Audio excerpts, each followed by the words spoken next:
And good evening, free enterprise fans. We have ourselves another matchup tonight in our Table Flags and Highway to the Zenith Zone 3.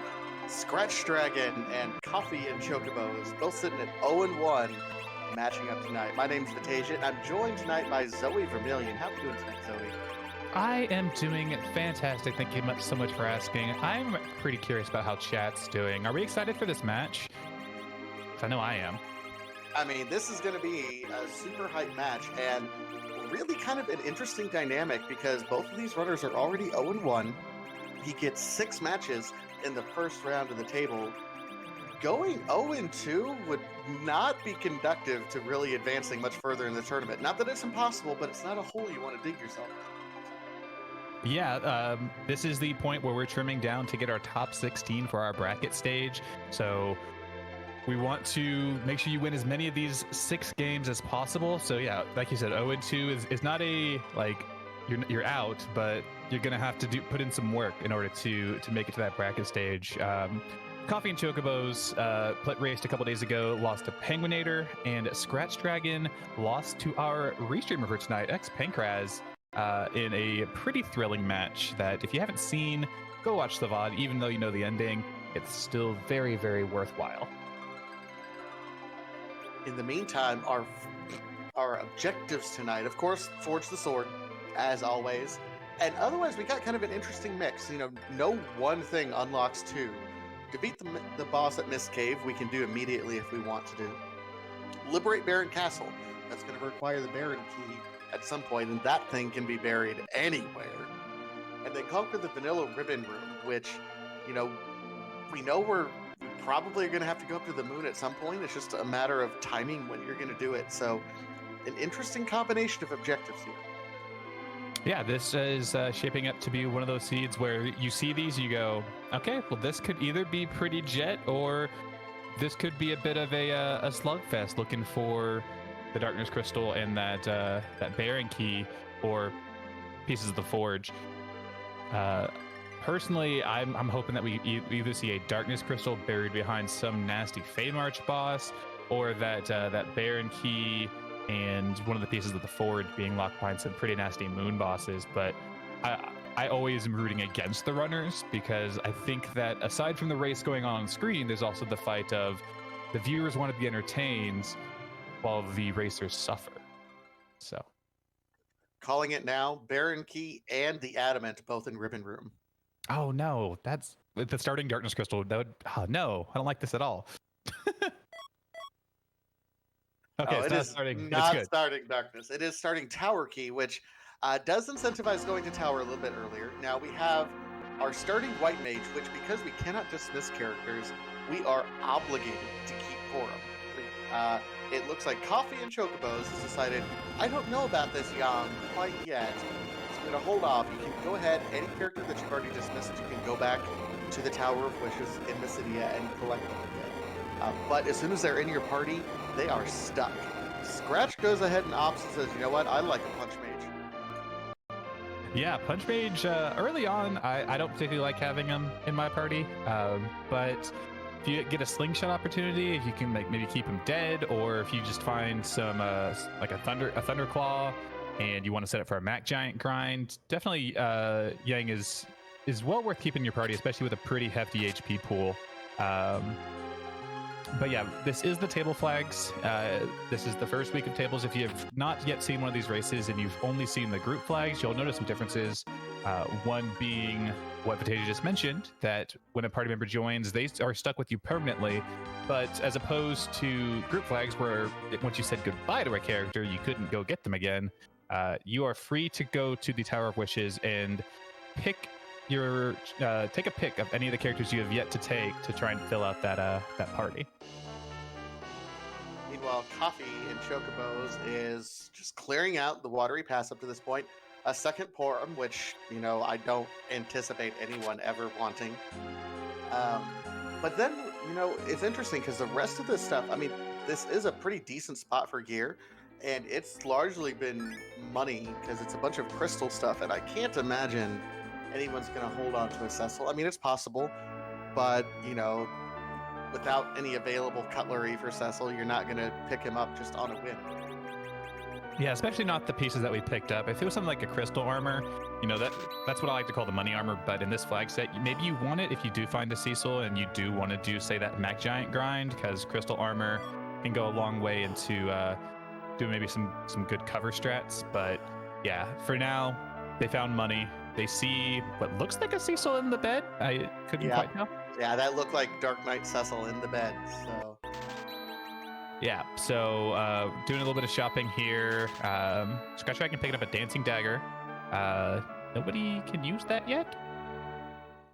Just in case, you know, you never know. Yeah. CoffeeAndChocobos going to go check the back here of Watery Pass. We are in T-Pro, so the loot is not going to be quite as outrageous as it was in the group flags, but this place is still weighted highly because of how out of the way it is and the fact that there's no bosses here. And Scratchdragon is going to give us our first look at a boss spot in the Waterfall Cave. Finds elements. We don't need that. Goodbye. Yeah, no thank you. But that's great information because, you know, most of the time if you just see a Rubicante spray, you're wondering, okay, is that elements or is that actual Rubicante? Now Scratchdragon's going to know anything that he sees out there is going to be just Rubicante, and he can adjust as necessary.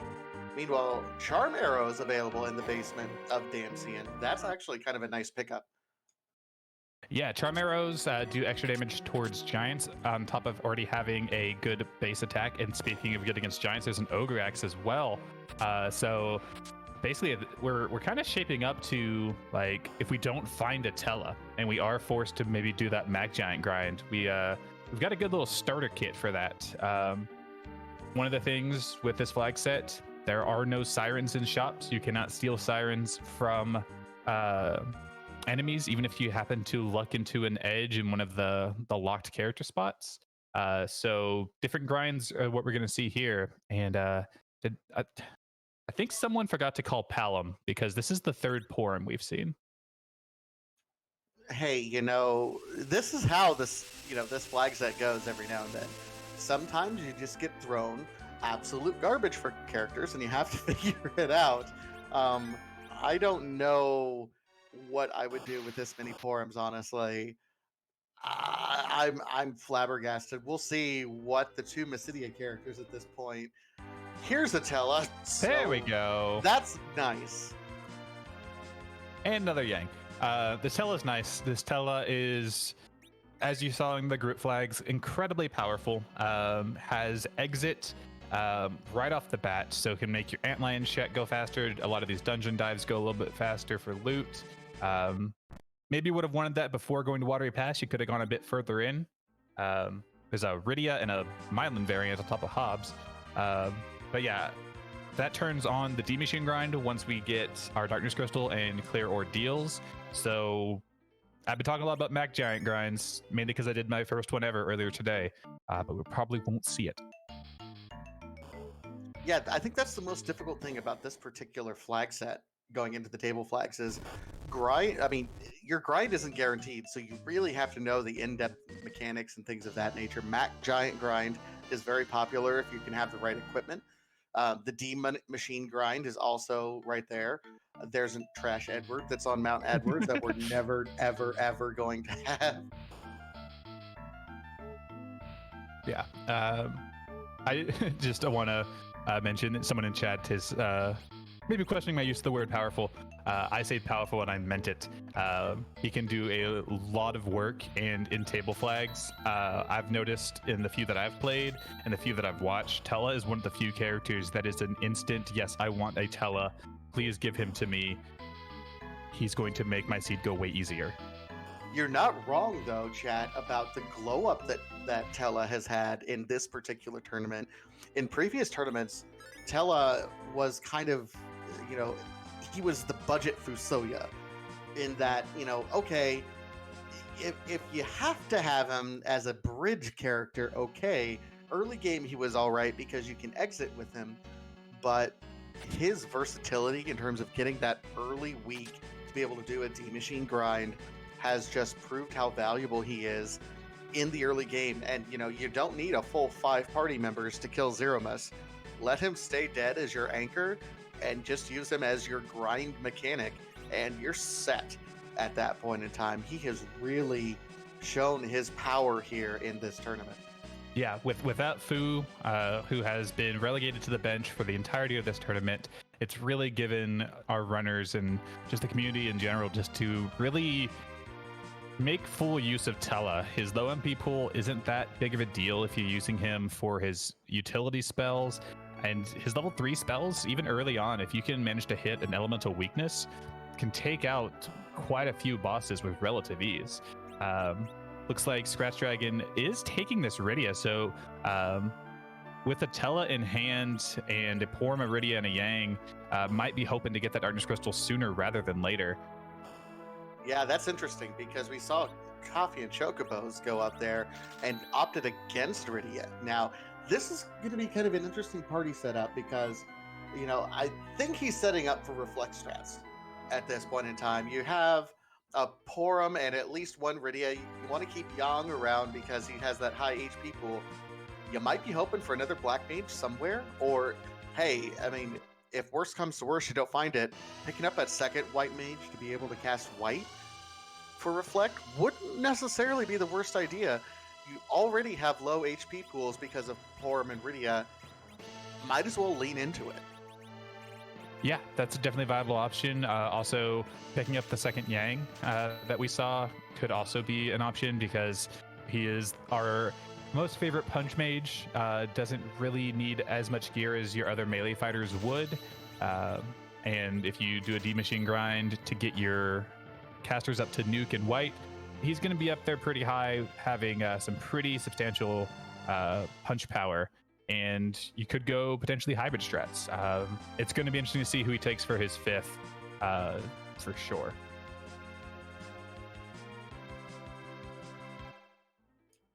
Meanwhile, we don't quite know what CoffeeAndChocobos is doing yet. Double checking all the item shops at this point in time. Just trying to figure out what is possible at this point. Only character that Chocobos picked up explicitly was Tella, because that's a no-brainer in this particular tournament. Otherwise, has dismissed every other character. No Yangs, no Rydias, no nothing. So yeah. Chocobos still has some options, but at the same time, can't clear out anything at this point in time. Like, I'd be real hesitant to take this party up and do ordeals or kill any boss except maybe Antlion, but even then, only 2 characters. Ugh. Yeah, as it stands, gearing up that Porum as an archer might be just wanting to go take down the Mist Cave spot before he commits to any party members. We've seen every overworld character that we have available to us except for the Baron Inn spot, so CoffeeAndChocobos is going to have to commit to someone pretty quickly, I would almost imagine, unless he just really is confident in this Porum Tella to get him through some of these early checks. Scratchdragon, meanwhile, is coming over, looting out the rest of Mount Hobbs. Now, this is another one of those high percent areas. Gets a black belt, which is super nice for his Yang. Unfortunately, picked up Rydia on the wrong side of Mount Hobbs. Will have to exit out, go to the back, get your airship, fly to the front if he wants to pick up that free summon for Rydia. Yeah, that free summon could do a world of good here. It could be something like Sylph, could be Asura. Odin has its own, niche uses. It looks like we got a Cockatrice, so again, more niche uses. While CoffeeAndChocobos finds an Octomam here. Only has 1,000 HP, roughly. See how much Tella's lit ones do with this Lilith staff. This is doable. Yeah, it's not fun, but it's doable. The issue is that Chocobos is going to be spending a lot more time on this boss than Scratchdragon. Scratch is going to come in here and just kind of slap it, and you're good. Yeah, the one advantage that CoffeeAndChocobos has, if you can call it an advantage, is with the less party members, there's just less menuing, less time eaten up, parrying for characters that aren't going to be doing anything. But that's easily balanced out with Scratchdragon's higher overall damage output that he'll be having. But we did get through it, so we're going to get our first look at a key item location here. And if you want that DKC, there's your Sand Ruby in a vanilla location. You know, if we had found even like a lightsaber for Cecil, I might be tempted for it. We did find an ice brand. No. Oh, no. Like, at this point, Scratchdragon, there's no way Scratchdragon's taking the DKC. CNC will probably not go there unless he stumbles into a second Cecil and something like an Excal. Without being able to get rid of Cecil and having vanilla agility on it, committing to a Cecil is a huge risk. Because you could walk into a location that has a really nasty wyvern and you just don't have what you need to get your agility minute correctly. It's a big risk. I mean, you're not wrong. Absolutely not. It's something I might consider, but I'm crazy and not in the tournament anymore. So, you know. Have we seen Miss Cave yet? No, we have not. I think these runners, and that's interesting because when you have kind of the first objective, you know, the race is never to complete the first objective as quickly as you can. It's to complete all 3 objectives and then kill Threemus as fast as you can. So going into a spot when you're still trying to figure out your party comp, not really having an identity, trying to figure out what you want. Whoa. Okay, Scratchdragon has committed to DKC. It'll be interesting to see if he just wants to use him as an anchor that he can keep out of the middle slot, or if he has other plans. But that means Scratchdragon has a full party. Meanwhile, CoffeeAndChocobos came back to Mount Hobbs and picked up the Rydia, so these parties are shaking out. But as Vatasia was saying, we have yet to see Miss Cave.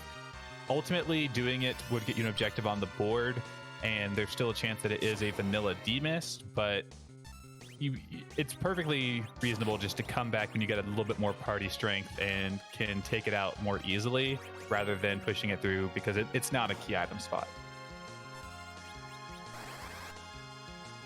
Question in chat, did he find a weapon for Cecil? Yeah, I mean, there was an ice brand. That's it. It's not a great weapon.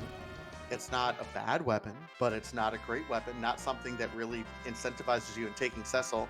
And at this point, the downside right now of having that committed agility is a bigger negative than any positive you get out of Cecil right now in the game. That can change, but there was also the Ogre Axe that we found in I believe it was Damcien. So gonna have I wouldn't call that a weapon I'm super comfortable going to Zeromus with, but the rest of your party is up to snuff, then it's not the worst. But we'll know as soon as we're done with this battle to see if he's going to commit to putting experience. Oh, you have to wait till the Paladin, so never mind. Disregard what I'm saying. Meanwhile, we get our first free fight actually located up on Mount Ordeals as we start this particular climb. The Kaipo Soldiers, which is about as free as you can possibly get, other than, you know, Water Hag. But yeah, this is a good spot, just as chat was saying, for that Cockatrice summon. It's a single target stone. I believe it has higher accuracy than stone as well, so a very good fight to make use of that. Because with the officer out of the way, these soldiers won't know what to do, and they're just going to start attacking themselves instead of the party.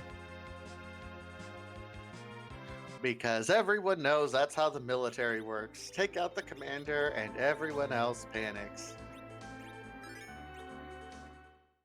I need a rim shot button. I don't have it prepared. The only thing I have prepared is my sensor button.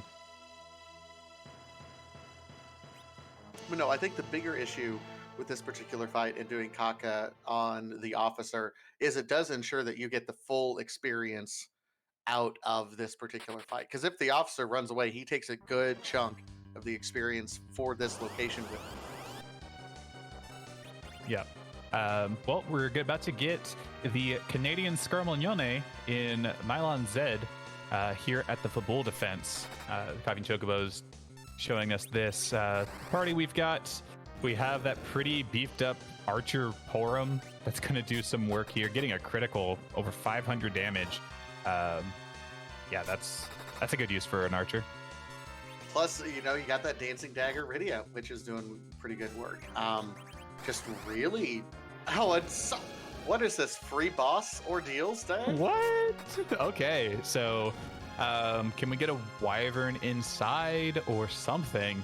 Yeah, at this point, this ordeals is really free. This back attack is for a kind of low power party that our racers are rocking. This back attack could have been real nasty, but it's just water hag. I mean, Water Hag still punched Rydia in the face quite hard. And I'm trusting our wonderful tracker to double check. I don't think there was anything, I guess, from Fabul then. I did not see anything there. Chat is saying that it was a wizard hat, so all we've gotten so far has been our starting tower key and the vanilla sand ruby. Also, best sound effect. I love that bloop. Bloop. Yeah, it's fantastic. I found out recently that was added in Free Enterprise. That is not in the vanilla game. I swear it was in Free Enterprise or in the vanilla game. Well, at the very least, it's not in Lunarian Shuffle. I can tell you that much. I have distinct memories as a child saying, bloop. Okay. Twin harp. Ooh, music. So it may be in the vanilla game. It's not Lunarian Shuffle, in which case then I still like this randomizer better. But yeah, we've got music possibilities here. Still no underground access. So, oh, Halo Alt Gauntlet. How are you today? This is a super interesting spot for Alt Gauntlet for a couple reasons. I mean, the first of all is you have lots of large groups of enemies, but more importantly than that, you actually get experience now. Like normally this spot would not give you any experience, and now if you're hoping that your Cecil stay dead, he's going to gain a lot of levels right out of the gate. Yep, so it looks like Scratchdragon has no intentions of using the Cecil as a pure agility anchor sitting as low as possible. Might opt for 28 agility strats, or I'm honestly not sure. Could maybe get up to the 28 agility mark and then pop a cursed ring and drain spear or something. But yeah, this spot doesn't give experience normally, so you're getting some free experience out of this. Meanwhile, CoffeeAndChocobos is using recall, hitting on the group fatal. What? That was simultaneously awesome and never, ever, ever bank on that happening. That was swag as heck. Recall is way too strong. I absolutely love racers that make use of it. Especially if you have another guaranteed way out of the fight, in the form of that cockatrice, why not try and hit with it? You can hit a group fatal, you can hit a group weak, you can hit I believe you can hit virus out of it, as well as your level 1 spells. Recall is better than people give credit, especially in the early game. All right, so Scratchdragon making his way slowly through here. Bought a stack of mute bells and is wisely using them actually on anything with lots of ghosts or souls here, because the souls do cast a lot of magic. So this is actually kind of a heads up play by Scratchdragon, not something you normally have to do, but that's just knowing the mechanics of the game. Chat asking if he loses recall after he remembers his spells. I'm pretty sure he does. So it's only useful in the early game, because by the time you finish ordeals and you get his spells, he no longer needs to recall them. He already knows them. Also, second time for bloop. Yes.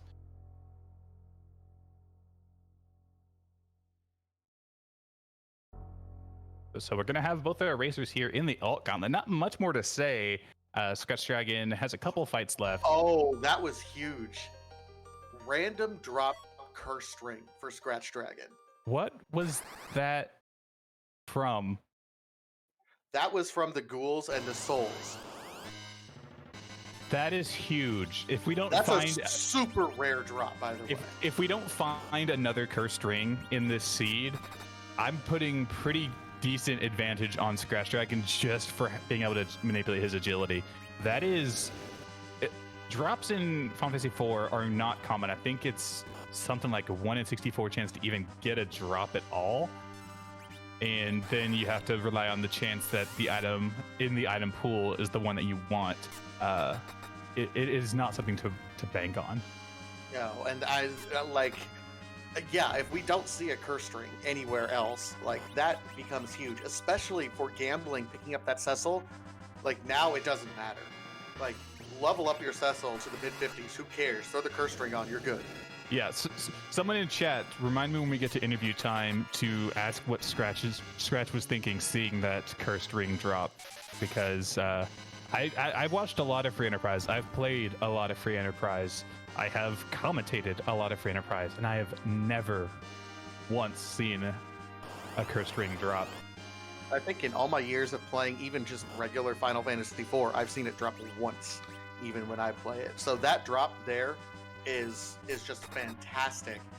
And here's the thing, the drop tables, like it's all random chance, and the randomness isn't shared like across the seed. So CoffeeAndChocobos has the same kind of 1 out of 260 whatever chance that it actually is of getting it. It's insane, the chance is. So Chad is pointing out that with the base 1 in 64 chance you need for an item drop, that is also a 1 in 64 from that particular enemy's item pool, which means it's the same chance as getting a pink tail, or in the case of Free Enterprise, an adamant armor from one of the pink puffs in the lunar subterrane, just to put that into context. A 0.024% chance. You will almost... I would put money on anybody watching this race right now never seeing that again. It's a first. Clip it. Someone clip it. Looks like Rosa was having some tea with the King, Queen Evelyn. Not a spot you want to see them here in the Baron Inn. And then a Leviathan, which isn't bad. This spot is very slow. It's very punchy. Fortunately, Leviathan does not punch. So he should be able to make it through this with relative ease with that Lit 3 hitting that lightning weakness. Yeah, it should be relatively straightforward. I don't anticipate Scratch having any problem here. The depressing part, it is the superior white mage here, and Scratch's party is set. CoffeeAndChocobos, though, might think about it if he's going heavy mage strats, just hoping you don't see a Vivalas. Yeah, that could be good. Also, I have just heard word from the wonderful Scala Kitty that the bloop is in the Japanese version, but not in the US version, so it seems that Boardface, our wonderful dev, must have added it back in. Just like, I can't pivot into this correctly, we got a hook from Baron Inn. Hook, show us the hook, hook, where's the hook? I am too close to my mic to join to that chant. Let me see if I can roll back. Hook, show us the hook. Hopefully that didn't come across too loudly. Oh, that's perfect. Just absolutely great timing. The question becomes now, though, if you're Scratchdragon, I mean, CoffeeAndChocobos is right on his tail at this point. They don't know where each other are. Do you early dive the hook, knowing that, hey, I got to do this. I'm going to eventually have to do it anyway, chances. Or do you go ahead and say, I'm not out of options yet, and do Twin Harp? I know what my answer would be, but as you mentioned earlier, there's a reason that I'm no longer in this tournament. I would be doing Twin Harp. Also doing exactly what Scratch is here. Let's go ahead and get this Mist Cave out of the way. You may luck into a Vanilla D-Mist with a Magma Key, but we find an Odin, so this is a nice friendly spot for Odin, to be sure. But yeah, absolutely, I would be doing music. The chat will love you, and you may find a way around that hook, or even just find your Baron Key or your Darkness Crystal. I mean, at least it's not an empty check, and you can count on something being there. It looks like Scratchdragon is saying, nah, he's playing the odds at this point, and I have a hard time saying, like, as much as I want to entertain chat, because this is what I like doing, I think statistically the right call is going ahead and diving. Now, if this was a large group race, I'd take the low percent chance, because that's the only way to win a large group race. One-on-one, though, I I think statistically this is the right call. I just don't know if it's the correct call for this race. Yeah, it's the mathematically correct call. It's not what I would do, but Scratch is a much better runner than I, to put it nicely to myself. Chad is pointing out, I don't think that Scratchdragon did Fabul, so he's actually fading both Fabul and the Twin Harp in favor of at least checking this hook route for the shops. Maybe the character, maybe you see that boss and you see something like an evil wall and you go, maybe let's go do Twin Harp instead. So Coffee opted to go ahead and start opening treasure chests in the Mist Cave and found an hourglass. That might be significant later. Yeah, I think we found one on Ordeals as well. So that's a couple hourglasses in the pocket. If we run into like a nasty D-Imps, or you can use it on a Dark Elf, or if you're having to dive this hook route, the Mad Ogre chest to get some experience. We see another Rosa that Scratchdragon can't pick up, and the Mother of Explosions, Mom Bomb. That's a horrible spot for Mom Bomb. Yep. Horrible. Has about an extra 9,000 hit points just due to the way her mechanics work that you have to chew through if you want to avoid the explosion. That spot is pretty punchy, so once she splits, it's going to be 6 little bombs hitting you real hard and real fast. And Scratchdragon goes, no, let's go do something else. Let's take a chance. Let's go to something else, please. We'll check our other things. I'll be good. I promise. I mean, I think it's worth a check. I think if you're Scratchdragon, you've already faded Fabul, make the plan to go ahead and fade elsewhere. Get some levels here at Eblin Castle and maybe some good loot. This is kind of a nice strategy as well, and certainly in line with everything that he needs to do. Man, you're so worried about that Mom Bomb though, because it does take levels at this point. I mean, you'll have... Oh, hey, a lightsaber. Hey! Better than an Ogre Axe, finally. Or not. Oh, because he's looking for the Mad Ogre chest. Or not. What are you doing? Be consistent. Yeah, I'd at least check for them. I'd keep it on until the Mad Ogre chest, at least. Come on. So yeah, that's a pretty good pickup. That puts your Cecil into reasonably useful territory since you've already got some levels on him. Not as good as an X-Cal, a defense sword, or a crystal sword, quite obviously, but fighting the first monster chest here, this is the one I like the least. These black cats, if you don't one-shot them, will counter with Bluster, which will either paralyze you or instant kill you. Neither are good. No, absolutely. Now, does get a, Cockatrice. Cockatrice is doing work in this race. Yeah, absolutely. That was a pretty clutch find at the free summon on Hobbs. Meanwhile, CoffeeAndChocobos has finished up Baron in, has gotten his hook, and is going, let's go take a look. And also at some point when I wasn't paying attention, probably talking about the cursed ring, he's done his Mist Cave. So both runners have done objective number 2.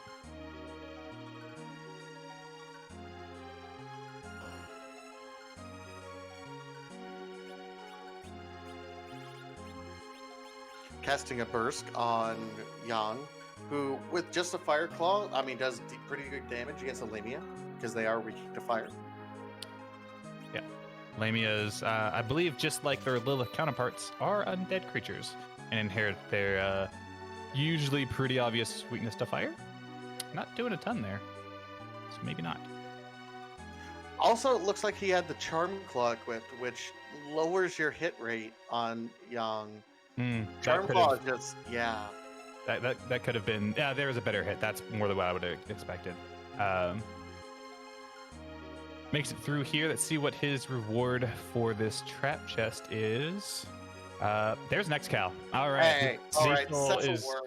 Yeah, all right. This Cecil is going to be doing some work now. Going to be getting extra damage versus some very nasty things, and 150-ish base attack power, nothing to scoff at. No, that makes Cecil completely worth it. Even with the crystal ring, just is absolutely fantastic. Meanwhile, Chocobos, what you gonna do with this Rosa? Gonna go set 2 roses, all white mages? All white mages? We gonna do that? I mean, thinking about it. No. We're not playing FF1. We're not doing all white mages. Invenerable, the wonderful and knowledgeable Invenerable, pointing out in chat that Lemias actually don't have any weaknesses aside from reptile weakness.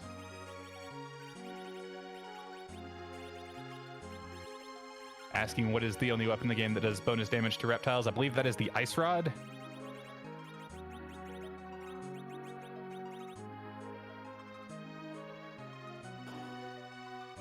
And that was correct, as was someone in chat who said it at the same time I did. Meanwhile, Scratchdragon, continuing his loot here, finds the Staleman skull chest and goes, let's use one of these hourglasses.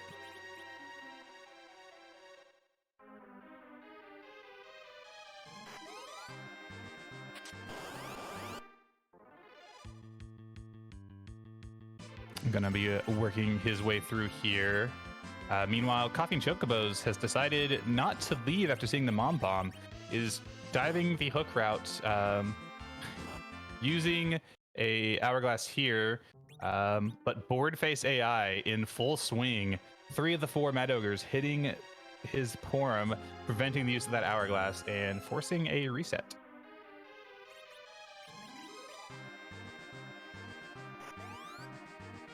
And that menu was far too fast. I missed what was in that that chest on Scratchdragon's side. I missed it too. Don't even ask me. Assassin Dagger. Thank you to our lovely restreamer X Pancraz. Scratchdragon has now found the Mad Ogre chest, that Charm Claw, properly putting in work, and as is that X Cow. 1 Mad Ogre down, 2 left. Want to do what you can to try to get all of your party members to get it. Meanwhile, CoffeeAndChocobos having better luck this time. Getting the mini off on the Mad Ogres will be able to get through these much, much easier. Yep, those charm arrows with the ogres having been minied, their physical defense basically set to 1. Charm arrows hit a weakness. Porum's got a bunch of plus strength gear. She's able to one-shot them. And who said that Porum wasn't the best white mage? I mean, she's not. That's okay. She's doing work. So look, I'm friends with Demarine. I have to cater. That's fair. I understand that need. So meanwhile, both runners are done with their respective ones. A lightsaber on CoffeeAndChocobo side, and was that a white shirt on Scratchdragon side? White shirt, yeah. Just fantastic equipment there for your white mage. White mage, or with all of the white mages that have been in this seed, they're going to be fighting over it, but Scratch only has the 1, so fortunately he's lucky there. Well, CoffeeAndChocobos only has the 1 as well. I'm a little concerned. Ooh, nice black shirt. Black shirt. But I'm concerned, CoffeeAndChocobos, I don't know if he has the levels to contend with Rubicon Spot Mom Bomb. Yeah. I'm really nervous about how he's going to get through. So there's another thing that I know I have done in the past. Could be trying to scout out what's at that King Queen spot, just to see what he's in for all around. Because if you get levels on a fairly low HP party and then it's Pain Man at King Queen, you're gonna need some more levels. So might be peaking this and could potentially leave. And it's Luge. That's not the worst thing to see here. It's not the worst. It's not the greatest. Like, you want to have some consistent lightning damage at this point. Tella, Rydia isn't really doing a whole lot right now. We don't have an Indra or anything really like that. No Thunder Claws. We got lit arrows. Oh, okay. I mean,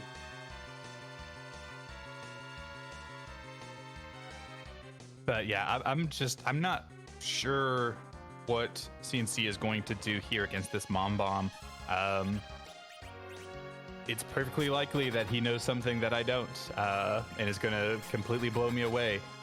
But I don't see how you either have the DPS to get through before the explosion, or how you manage to survive the explosion and subsequent punch fest from 6 very angry bombs.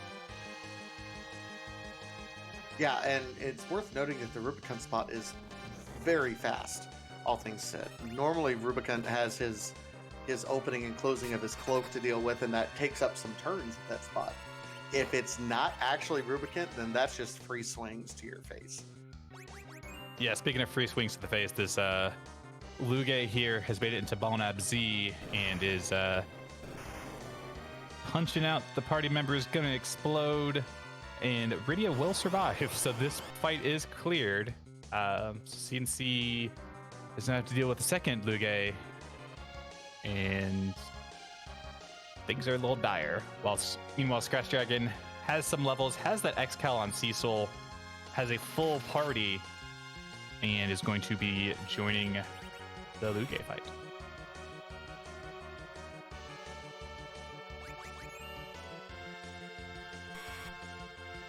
Moonblaze Wolf in chat pointing out that CNC got gambled on Twin Harp in his match 1, and it did not pay off. I was calming that match, and that Twin Harp dive was potentially the difference in the finish times there. So maybe doesn't want to repeat that mistake if at all possible. But I'm super curious what the idea is here. Resetting out might think about something else. Maybe. I don't know if setting and adjusting your agility is going to be enough here, CNC.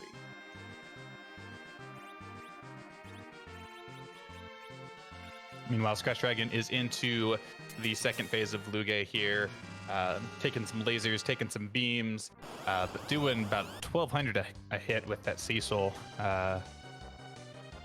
Gonna be picking up quite a bit of time here, but if we run into something nasty where that curse ring isn't enough to get your agility where you want, CNC's lack of a Cecil could be a bit of an equalizer. But real gutsy here, taking out this Luge at King Queen with only a Porum, Atella, and Iridia with no viable offensive summons. Yeah, I have a hard time. I think this is what happens with a lot of races. Like, you play yourself in your head almost. You commit yourself to saying, I have to go fast. And going fast in these sorts of randomizer races does not mean like a hold left, go, keep making progress at all possible costs and beat your head against the ground. No, sometimes you have to take a step back. You have to reevaluate. You have to look at your party, and you have to prepare. I really like how Scratchdragon saw the Mom Bomb and said, I'm not ready. And he went back, got some levels in Cave Emblem, got some gear, and he's being rewarded with it with that Excalibur Cecil. Yeah, already into the Mom Bomb fight. Assuming he's blinking up, he's berserking this Cecil, gonna do everything in his power to keep this Cecil alive, to hopefully be able to chew through. I don't think it's gonna have enough DPS to chew through all of Mom Bomb's pre-explosion HP, but should be able to one-shot each of the little bombs once the explosion does happen. Well, think of it this way: he's got a Paladin Cecil. His Paladin Cecil isn't Zerk, is it? His Paladin Cecil is Zerked and blinked. Oh, okay. That's unfortunate. If you keep your Paladin Cecil unzerked, you can keep him blinked on any sort of physical boss like that. Keep him in the back row. Keep him blinked. Keep everyone up. They can be weak. That's fine. He'll auto-protect. Free fight. Yep. Free fight up until they start exploding on you, but yeah. Yeah. All right, CNC has made it through the Luge fight. It's going to do the poison walk back to the save point, heal up and save, and Yeah, this is where I'm going to be real interested to see what CNC's plan is here. You've got Blink on Tella. So that gives you some survivability. But how are you going to kill Mom Bomb?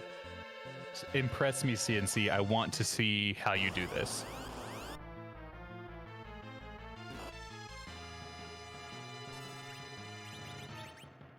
Oh, has a Blizzard out. I don't know, because Blizzard does damage based on the HP of the person who casts it.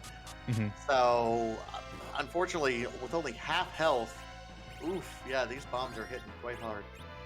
Yeah, with this blink up,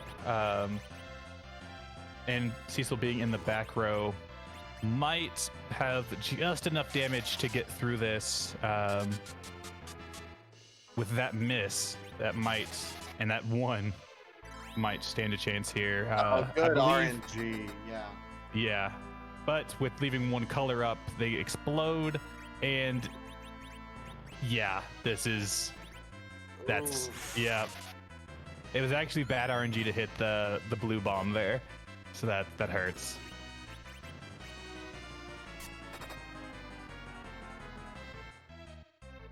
Yeah, it goes right back into it.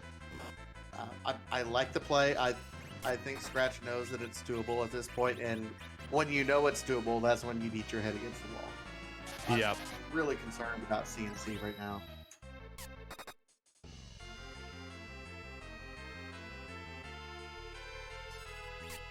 Someone in chat asking who rolled this dumpster fire. Please direct all complaints towards our restreamer X Pancraz. If he is unreachable, you can pass along to me, and I will make sure that he gets them. Yeah, Pancraz was super nervous about rolling the seeds, and I think you rolled us. It's not quite yet a masterpiece, but I like what you're doing. I like what's going on so far. We'll see how the rest of this goes. Yeah. We were wondering if Pancraz was going to be in the Zoe, Scala, and Asuka club of rolling seeds that make you apologize to your runners, and this is a good start. It's a very good start, Pancraz.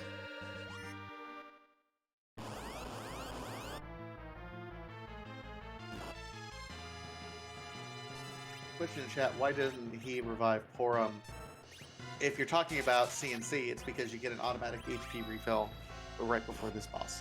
Yeah, Rubicant is a gentleman among gentlemen and wants to fight you at your full strength.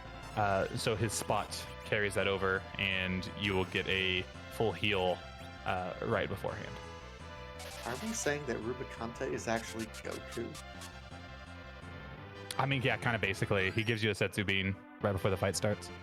He's like, I want to see your real power, and then you punch him in the face, and he goes, oh. I didn't realize you had that much power. I shouldn't have healed you. It's like, that was a bad plan.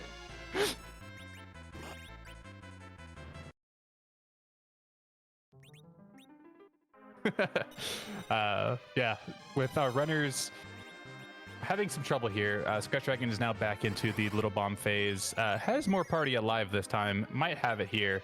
CNC deciding, okay, it's time to go. Is going to warp out of here because you can't exit out of Upper Babel. But once you get clear of here, you can exit out. Curious to see. Oh, because you use the return doors are as black magic as agility is. It warped him back into the room he was just in. It'll be interesting to see if he goes just do some grinding, or if he's going to go maybe check that twin harp for something like a magma key or some other form of progression that he can get some more checks in, or some more characters, or even just some more experience. I'm going to guess, because he didn't bother to cure his poison status, that he's going right to Twin Heart, because you get the free heal before you actually have to fight anything. Yeah, if you have your character down to 1 HP and you don't happen to have something metallic on all your characters, it makes it very easy to knock out your party in that first phase of the fight, and not have to sit through the multicast barrage that Dark Elf's First Form likes to use. Meanwhile, Scratchdragon gets through. Yep. So at just about 47 minutes, we have our first runner underground. And quite honestly, I think both runners might feel a little behind here. CNC definitely after having thrown himself at that Luke and Mom Bomb, and then Scratchdragon after having taken the time to go loot Eblin, and then also taking a wipe to Mom Bomb. You basically have to assume you're behind and kind of plan accordingly. Oh, going and picking up the Cecil says, I need a heavy hitter. This is interesting on Coffee and Chocobo's side. Yeah, I'm super interested. Might be thinking some cover strats. This could be telegraphing a play over to Twin Harp, because Twin Harp does have really high magic defense and you had no reliable melee damage in your party. This would allow you to get through that fight with this lightsaber in hand and Dragoon's shield. Meanwhile, Scratchdragon is going to go checking Tomra. Will he be the hero of the people? Are we going to get a Job Dwarf check? There we go, an environmental engineer. For those who are unaware, in the original game, all that particular dwarf says is, I am a farmer. So randomizers like to randomize things. So we randomized his job. Yeah, there's a lot of small funny things that we do in here. The dialogue of basically every NPC in the game has also been changed. So if you're just playing casually, or you want to get some chuckles, go around and talk to some NPCs. My favorite one is in Cave Eblin. About halfway through, there's an NPC that if you talk to him, he just says, hook seeds are the worst. Yep, that's a thing. Meanwhile, CNC is doing the thing. Doing Eblin Castle 4 levels will be rewarded if he gets through these trap chests with an Excal. Yeah, and I believe it was this one indeed that has the Excal, so assuming he can make it through, he's going to be handsomely rewarded. Scratchdragon is running through the Fey March, looting some stuff. I didn't see anything particularly fantastic. The first chest he checked was the monster chest, so he had free reign of everything else. But it's been a while. Gonna get a key item location check. And we get a vanilla rat tail. Come on, Pankraz. Come on, we can do better than this. Oh, a Sylph summon. Hey, that's super nice. The Sylph glitch is turned on to the point where as long as Rydia isn't in the middle slot, Sylph is free to cast so long as you have the MP. Yep. That gives Rydia some offensive firepower. It also gives you a little bit of group healing every time you cast it. Downside being, medium length cast animation. But if you're lacking some power outside of the Excal Cecil, this can help you out, especially if you're into something that you don't want to attack, like something like a demist that you're worried about. Hey, speaking of demist. Oh, that is a horrible king of the monster spot. That's also a really bad queen. That's a very fast demist that's going to be reasonably punchy. That Valvalis, I'm going to go check the spreadsheet. I need to know. That's super fast. Like, that's ridiculously fast. I'm not worried about the speed. I'm worried about the MDef in the tornado. Oh. So Valvalis at the Leviathan spot. It has...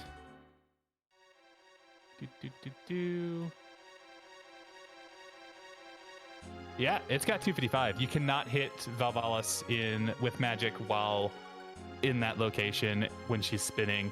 With no ability to have a cane in the party, not that we've seen one, you're going to be relying on that Excal Cecil and that Yang to punch, and hopefully they have enough multipliers to make it through. Or even better, hopefully you don't have to do it. But I'm really hoping that Pankraz put that darkness crystal there. See, and the nice thing is that Mist Dragon actually isn't all that bad, because if you have your Cecil, and both of our runners do, you can do cover strats, because it's only going to punch you in the face. And we have some decent gear. I think I saw a diamond armor around there. Plus your X-Cal, you're not zerking Cecil at any point, so just make sure everyone is weak and Cecil will cover you and you'll be fine. Yep. The dream is dead. There's our Darkness Crystal from the Rat Tail turn-in.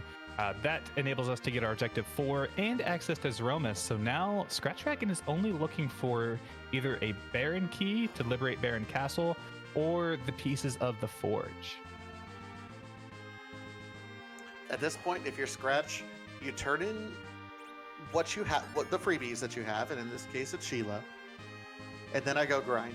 Like, I go grind and then prep to do the ribbon room, because there's nothing like, do your freebies, do the things that you absolutely have to do in the race, and then go from there, because who knows what's in that vanilla ribbon room. It's a nice twofer, and you only need one more key item, maybe two. Yep. It's got only the 6 key items right now. I'm not going to get a 7th here from Football. May get a 7th from Sheila 1. But yeah, I don't think you put off your grind any longer. Yeah, you've got, Dwarf, and you've got the tower along with your tower key, but you can't guarantee you're going to get key items from that. Might as well go to the ribbon room. You get 2 key items there. Get an objective out of the way. And the worst case scenario is you have to exit out because you didn't find what you needed, and you just, look elsewhere. But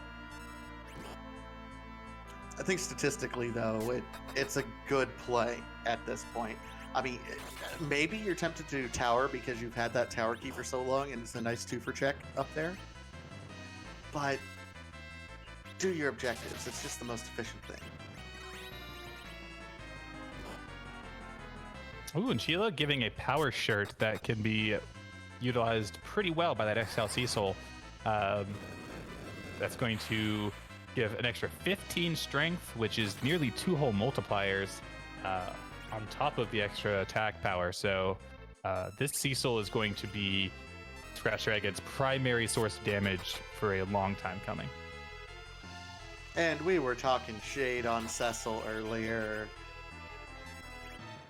I mean, there still could be something like a Wyvern in that ribbon room that you just don't want to deal with. That also blocks an Adamant. Adamant and the Baron Key. Oof.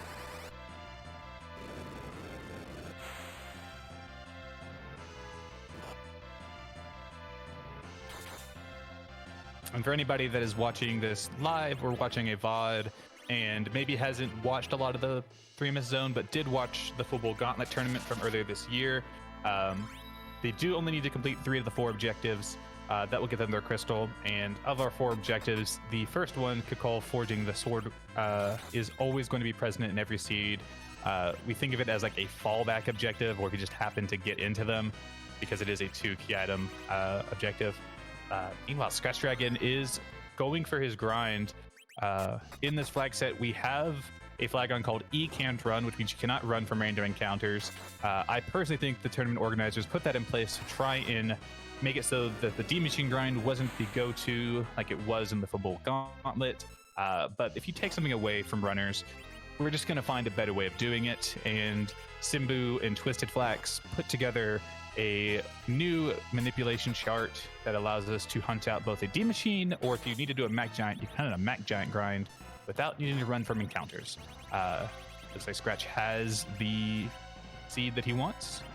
Gonna raise the big whale and go fight some D-Machines. Yeah, big shout out to the community for, whenever we try to gate something from you guys, you find a way around it. So I wonder what we're going to do for next tournament. Yeah, it always think something about this community in particular is I just love how resourceful everyone is, and the people that we have that theory craft and run numbers and find these weird quirks that we can utilize in races are such a huge backbone of the community. even if they don't race, even if they're not the top racers, their contributions to the tournament and just the racing scene in general are invaluable. 100%. And thank you, everyone. You can join us as well if you want to over on the Discord channel. You know, we have a tournament going on, so we don't have any weekly races going on. But we have a wonderful community set up. Honestly, it's one of the best communities on the internet that's out there, especially if you like video games and all things nerd and Final Fantasy. Come join us over in the Discord. Load up a seed yourself, ask questions, we'll help walk you through it. It's like I said, it's one of the greatest communities I've ever been a part of on the internet, and that's saying something. I've been on the internet since the internet was a baby. So come join us.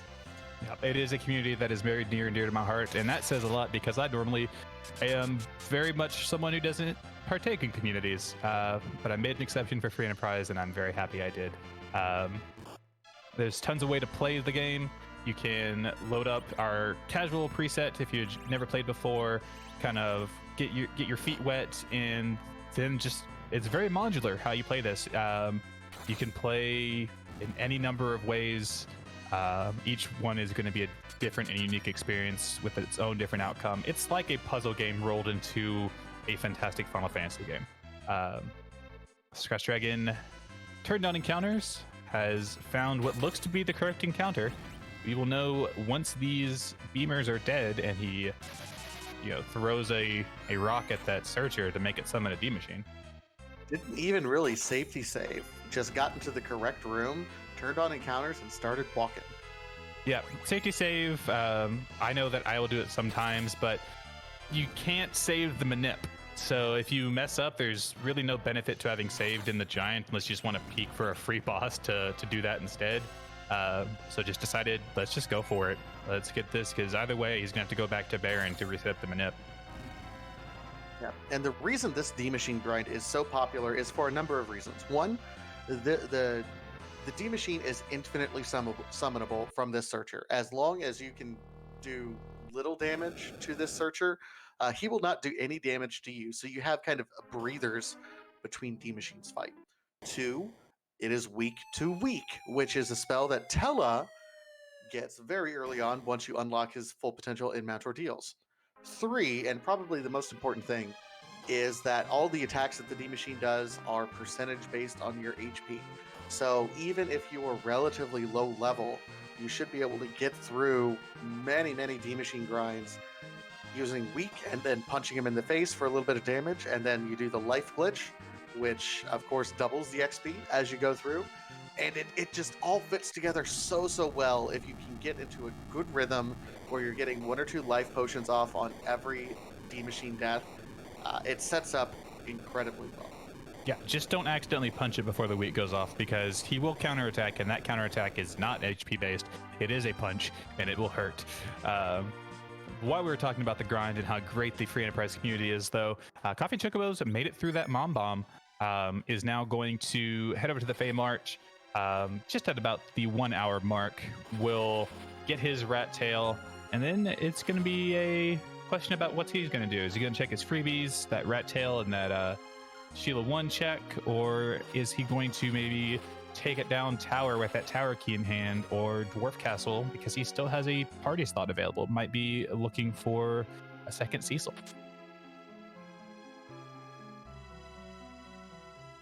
It'll be interesting. I mean, we have 1 Excal and a lightsaber, so a second Cecil wouldn't be horrible.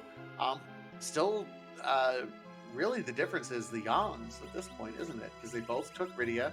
They both, I mean, the Porum was required. They both picked up their Cecils, albeit at different points in time. Yep. Basically, even down to which ones they have effectively the same characters, minus that Yang. We're gonna get some shop checks here. Finds an Aegis shield, a very good shield for Cecil. Provides a rather useless petrification immunity, but more importantly, resistance to mage enemies, and I believe the highest magic defense on a shield in the game, which is all that you care about on this Romus fight. So, very good pickup.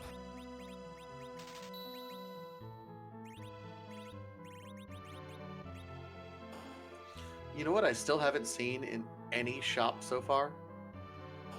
Curse string? Curse string. Yep. We've not yet seen the dwarf shop yet, but I believe that's our last armor shop that has not been checked. So that drop that Scratchdragon got from the alt gauntlet in the Ordeal's mirror room could end up playing pretty big here now that both runners have a Cecil in their party.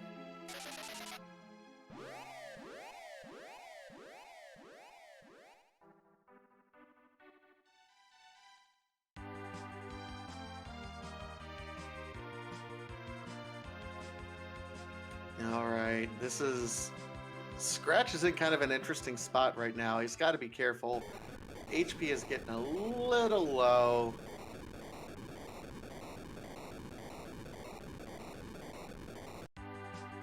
Meanwhile, CoffeeAndChocobos coming back above ground. I got to imagine going to turn in that rat tail almost immediately. Going to do the same thing that our wonderful friend Scratchdragon also did, turning in that rat tail, finding the darkness crystal. Now the question becomes: Does CNC finally set his party?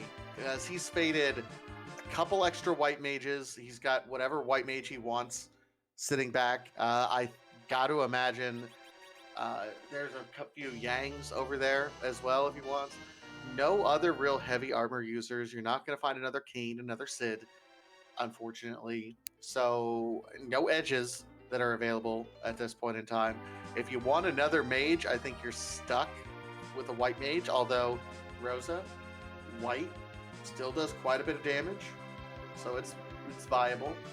Real interested to see what CoffeeAndChocobos ends up doing here. Also, keep in mind, has not checked. Scratchdragon hasn't checked the moon character available either. CNC could very well go up to the moon, check that character if he is still hunting for that 5th character spot. Yeah, I was about to say we have yet to see the moon character, so still hope for second Cecil. I know I saw PK in chat earlier, huge fan of the second Cecil. But yeah, I'm real curious what CNC's gonna do with this last party slot.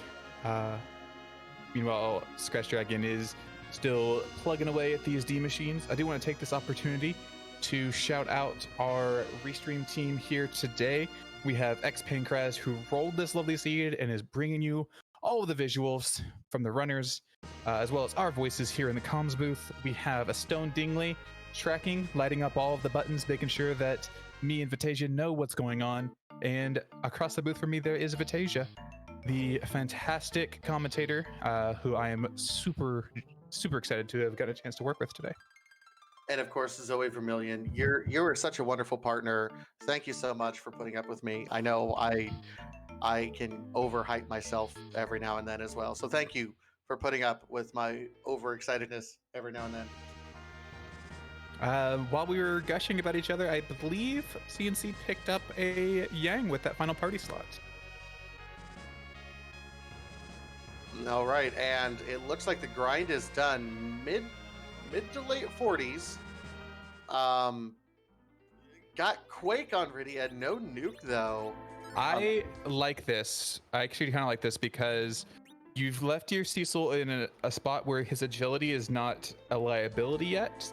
And if you're comfortable taking out this ribbon room, that's going to be another 100,000 experience. There's still some headroom to gain some more levels if you want to get these characters up to their biggest spells. But a next Cal Cecil and a leveled Yang, pretty punchy. You could opt to instead go for Zerk strats here.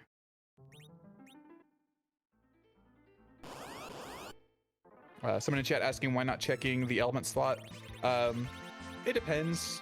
You could check it and you could see a free fight, but we have already seen 2 of the potential 3 fights that you'd really want to see there in the form of Baron guards and Kaipo guards.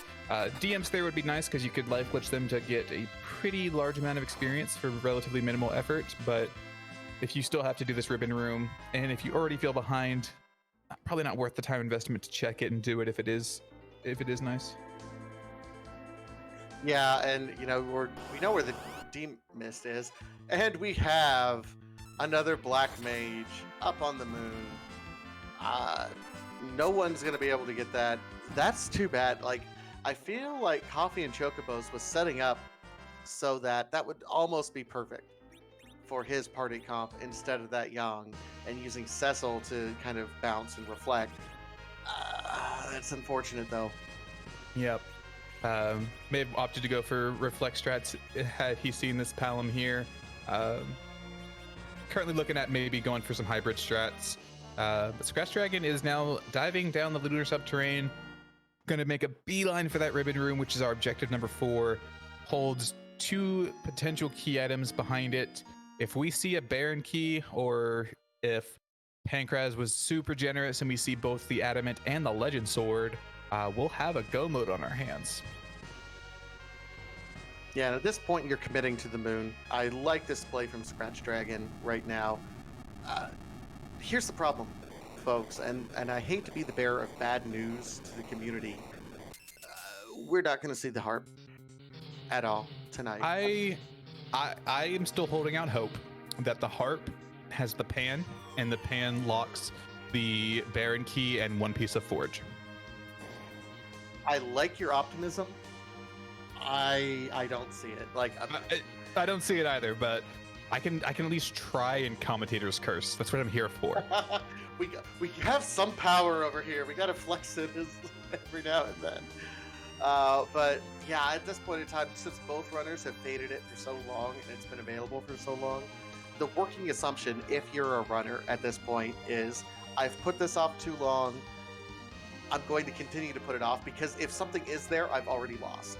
Yeah. Now, you don't know what your opponent's done, so that might be faulty reasoning, but you got to stick to your gambles in something like Free Enterprise and a randomizer. So just knowing how smart runners end up running, I got to think that it's going to be a last check if we ever do it. Yeah. Yeah, definitely. If you're committed to fading something, you stay committed. That's how I like to race. Finding an Asura here, 42,000 hit points to chew through. No real mage killing weapons on hand, but you can reflect a wall onto her so she stops healing herself. And if you get to the point where she is down, I believe, about 17,000 hit points, her Cure 4 is no longer going to actually heal her. It does some weird programming shenanigans and starts healing her MP instead. So, yeah, but the spot's going to be decently punchy. See, this fight should be free. As soon as you can get double walls up to where she starts reflecting. Oh. Back row Cecil cover, because she'll counter with just physical attacks. Even more important, that Iga shield that he picked, that Scratch got, I believe. Or maybe, I'm not sure he got one. I know CNC got one. Is going to do wonders here. With this Berserk Cecil, though, not going to be getting any cover strats, but 4K a swing, you can, survive until Cecil gets 10 swings off. Yeah, you got this. Yeah, Root Rings and Aegis. Yeah, it should be good. Meanwhile, CNC is over here doing D-Machine grind at this point in time.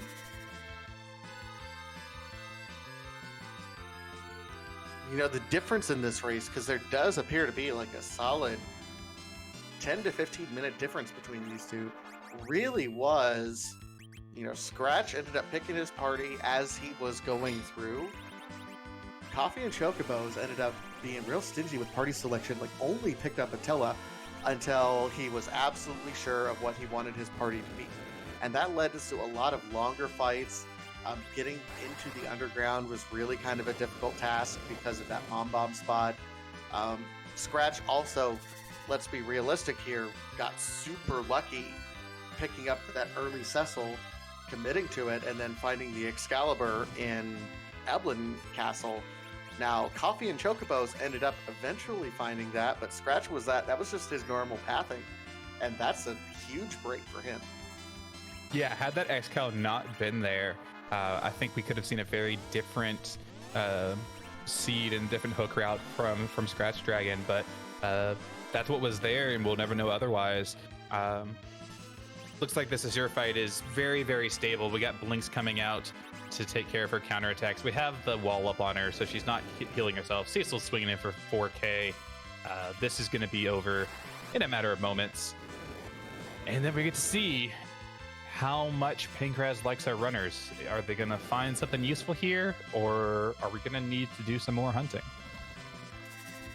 I'm trying to figure out why he's not picking up his Tella. Because, I mean, there's no reason to keep him down as an agility anchor, because Cecil.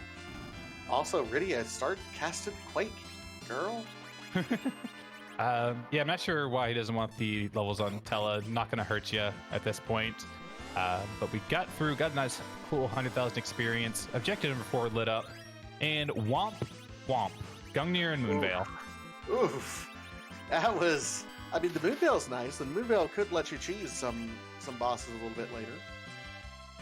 But not what he was hoping for there. He was hoping for do what's required and get rewarded with more required. So yeah, the chat pointing out that Moonveil, along with the Aegis Shield, which prevents petrification, would make the Valvalis basically free.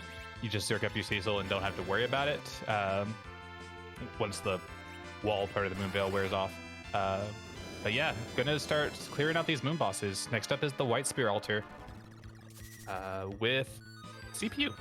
Oh, I mean, technically, yeah, this should be free-ish, but man, it's just a time sink. Yep. CPU itself has 23,330-ish hit points, just based off how much that remedy was healing for. Taking out that healer, whatever it's called, right off the bat. Yang's not going to be doing much because Yang is not back rowed and CPU is a back row enemy. Can't really hit with Quake here, but you can hit with Sylph, which will do a decent chunk of damage. So this will be a little bit of time. There are some interesting strats that I've seen recently with CPU that really I don't know how efficient they are, but doing things like reflecting a float off so it hits the attacker so you can still use Quake and it would only hit the things in the back row, and it's kind of a 50-50 coin flip, but it's super cool to see. It is one of my favorite pieces of tech that I've seen and have yet to pull off. That looks like he's just going to take this fairly bog standard. Cecil is back road. No need to risk zerking here. Sylph is going to keep our party healed up relatively well. You can always toss out some Cure 3s with that Porum. Yang doing his best to do 1,000 damage per swing. Yeah, the CPU is going to take some time, but nothing to worry about ultimately.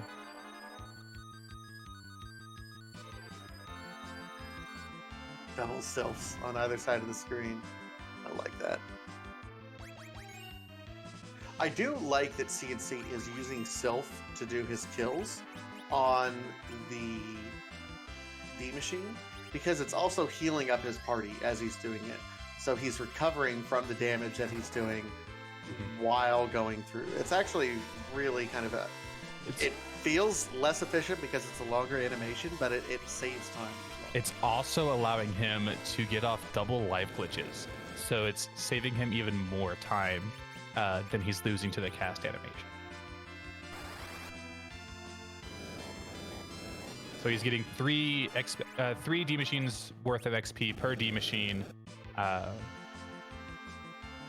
because it looks like these fires are coming out, which is allowing another character. Yeah, he's not hitting every single time, but he's got at least one double off. So. Meanwhile, it looks like Scratchdragon got through, started zerking and casting Quakes. Just kind of got fed up with waiting, either that or really good at counting. And just the spoon. Ooh, there's a spoon with, there was a bard on Ordeals, but no bard in the party to use it, no edge to throw it, so hope you want some cereal, because that's the only use you're going to get from it. It is a key item. Post-grind, that means not quite as much. But next up, I imagine we're going to see the Masamune altar, the Vanilla Ogopogo spot, where some bosses can be very, very nasty, and it can hold the key to the seed. So, yep, we never know what's going to happen. Running out of spots up here on the moon. I like the commit at this point in time, and I don't know what all we're looking for. We'll see if we can find. chat pointing out that Spoon Flag is off anyway, and I always forget about that. Yeah, I know. It's. I played 60 practice seeds of group, so I'm real stuck on that flag set. Also, this would be really bad if you didn't have a Yang with 4,000 hit points. This is free. Yeah, completely free. Who cares? Like, maybe try to get your Porum up, yeah, for levels. I don't know if chat knew this, but justice is not the only right in this world. Someday, you will see.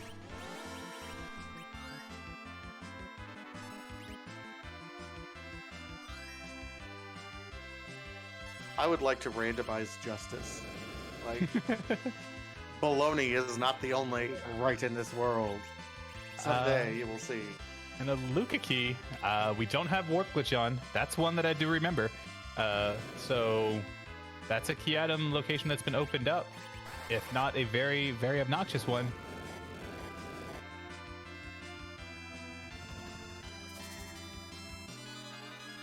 So all we have left at this point, Crystal Sword Altar, Murasame Altar, and the Value Cave itself, Cave Bahamut. The math isn't good. You've already found a spoon and a Luca key up here. The moon and the summons have kind of a less of a chance to hold a key item than your blue planet spots do. All right, so let's count our spots. So up on the moon, we have 3 checks left. Crystal Sword, Murasame, Bahamut. On the blue planet, we still have Dwarf Castle, we have Luca Cave, 2 checks in Tower. 2 checks in Feymarch and Twin Harp.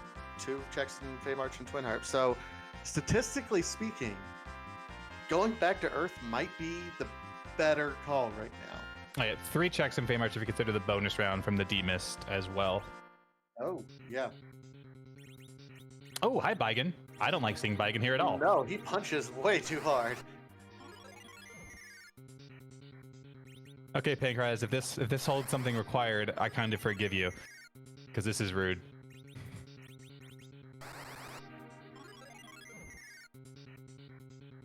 And you can't even use certain strats because you have things like Entangle and Drains being cast as well. So cover strats aren't exactly foolproof here. You can try to blink your way through. Yep. Zerk your way through. He'll occasionally hit the arms, but you gotta do what you gotta do. But yeah, that Tele goes down. Pretty is already down. Yang is hurting. This is gonna be interesting. Meanwhile, CoffeeAndChocobos done with his grind, seems to be following in Scratchdragon's footsteps. Going to likely go straight for that ribbon room, and may just continue being on his heels. Did anyone in chat maybe catch what levels he went up to? Because I don't know if he went all the way to Nuke or not. It seemed like he was there longer, a little bit. Oh, Cecil! Oh no! Oh man, that was close. I don't know. I think if he didn't Zerk Cecil, he could have saved some of his party members. But man, Zerk X-Cal Cecil was doing work. Oh, that hurt. That hurt. Oh boy, has to go right back into it though. Might opt to not Zerk this time. Someone in chat saying that CoffeeAndChocobos Cecil is maybe level 61, so that's pretty high. Oh, that's very high. Someone else saying Rydia was level 49, so just shy of Nuke. Once we see the HP counts in a battle, I'll have a better idea of what he's at. But yeah, that was just a little bit more HP on that Cecil would have been enough to survive that explode, or just a little bit more damage on that arm. Oh boy. Until Baigen snake arms are not the only right in this world.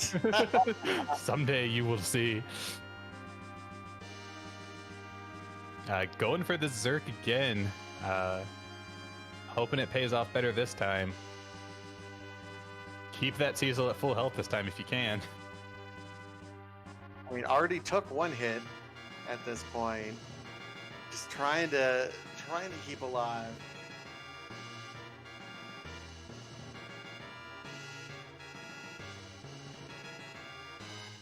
The fact that no one's paralyzed at this point, I think, has certainly helped Scratchdragon. That Porum being paralyzed, not being able to cast out blinks, was absolutely detrimental to his last round. Yeah. Luckily, that wall comes out onto the Yang. You don't particularly care as much about keeping him alive. Had it come out on that Cecil, that could have gotten a bit disastrous. You wouldn't be able to blink him, wouldn't be able to heal him if you need it. Finally get a paralysis, and that just comes out on the Yang. Perfectly fine. CNC saving up. I again missed the levels. Chad is pointing out 49 Rydia, 53 Yang, 61 Cecil, and 53 Porum. That Cecil's agility is kind of astronomical without a cursed ring in the inventory. Yep, it's going to signal a rough Z fight. Meanwhile, just Dragoon armor.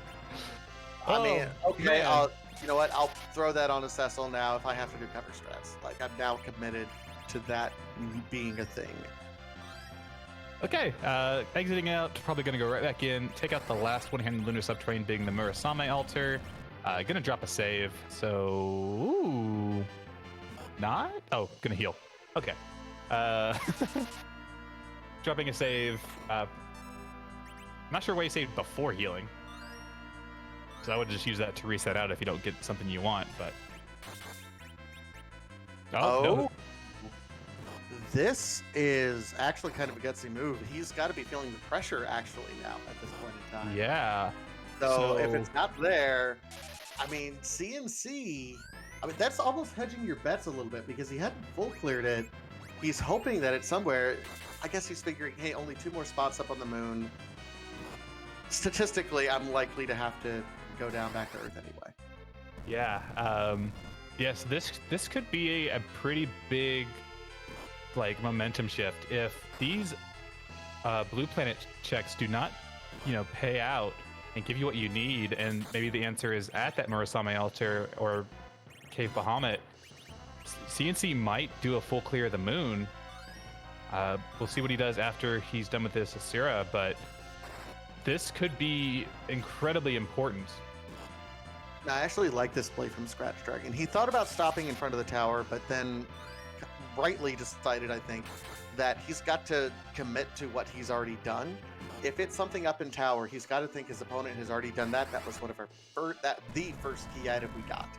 So he's working on a presumption that CoffeeAndChocobos has already done the tower. So he's going to not do the tower, which neither runner has done the tower. And if it's something there, I'm going to laugh. Yeah. Did leave a save in front of the tower so he can save scum it. CNC is through that Asura, getting his Moonveil and Gungnir Spear. And now we'll see what his plan is. Because CNC, after that struggling to the hook route, might feel behind, is committing to more moon checks. We're going to see some stuff we've already seen. But will we see stuff we haven't seen after he's done with these? Oh my god, that HP pool of his Cecil and yeah. My goodness. Yeah, his Yang is right at basically the cap for HP, because something we don't see very often, but for some reason, and it's one of the few things that I truly think may have been poorly programmed in FF4, I usually give the developers a lot of credit. He stops getting HP at about level 60, just never gets HP again, and it caps out a little bit over 6k. Don't know why. But we found our magma key finally. It was sitting in the sealed cave. Yeah, we don't care. So Scratchdragon now is going to go into the tower. He's probably feeling really bad. Like, where's the dot done at this point in time? He doesn't know that CNC hasn't done this at this point in time. So he's got to be feeling super behind. CNC's also feeling really behind because just getting to the underground was a chore for him as well. So, it's kind of a common situation, for better or for worse. Both runners feel behind right now, and they're making different decisions on what they're doing based on that feeling like they're behind. Yeah, we get a Globe 199 coming out on CNC side, having taken down both of the little baby orbs. We see a turtle here at top of tower.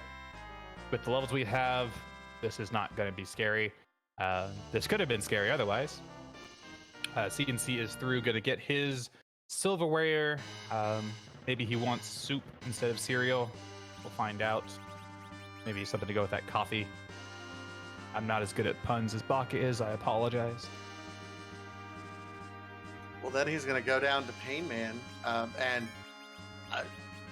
he's gonna laugh. Zero problems with this. He's just gonna laugh at that Pain Man. He's gonna be like, "No, it's fine." No, really. Who's the boss here? That's still saying, hey, they're holding out hope for music. I get you, Chet. I'm with you. Statistically, it's unlikely, but man, if it was like music holding Baron Key holding one of the Forge things. I'm still holding out on that Pan at harp holding the Baron Key and a piece of the Forge. That's what I'm holding out hope for. The ultimate chain.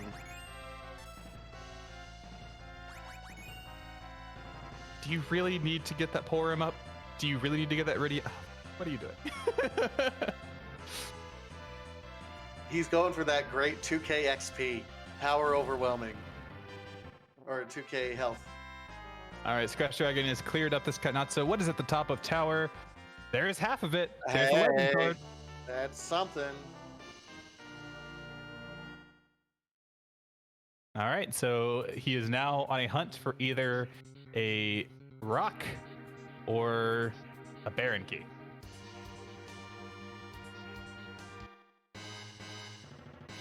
Yeah, and everyone is really hoping for one thing. And I appreciate it, chat. I really do. Will it into existence. Yeah, do your best. We were talking about Goku earlier. Let's treat this like the Spirit Bomb. Send us your energy, and let's make this music required in some form or fashion.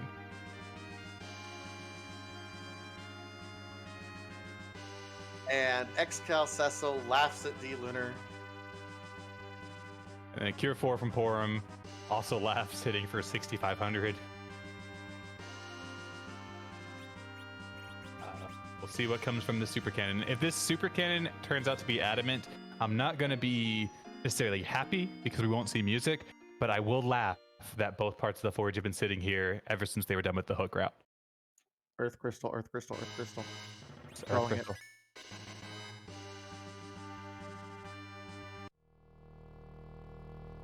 No, I want to see Pinktail. I want this chain to just end. Put your guesses in chat. Let's make this an interactive experience. What is it going to be? I don't know if it's going to be a Crystal Sword, although that would be fun.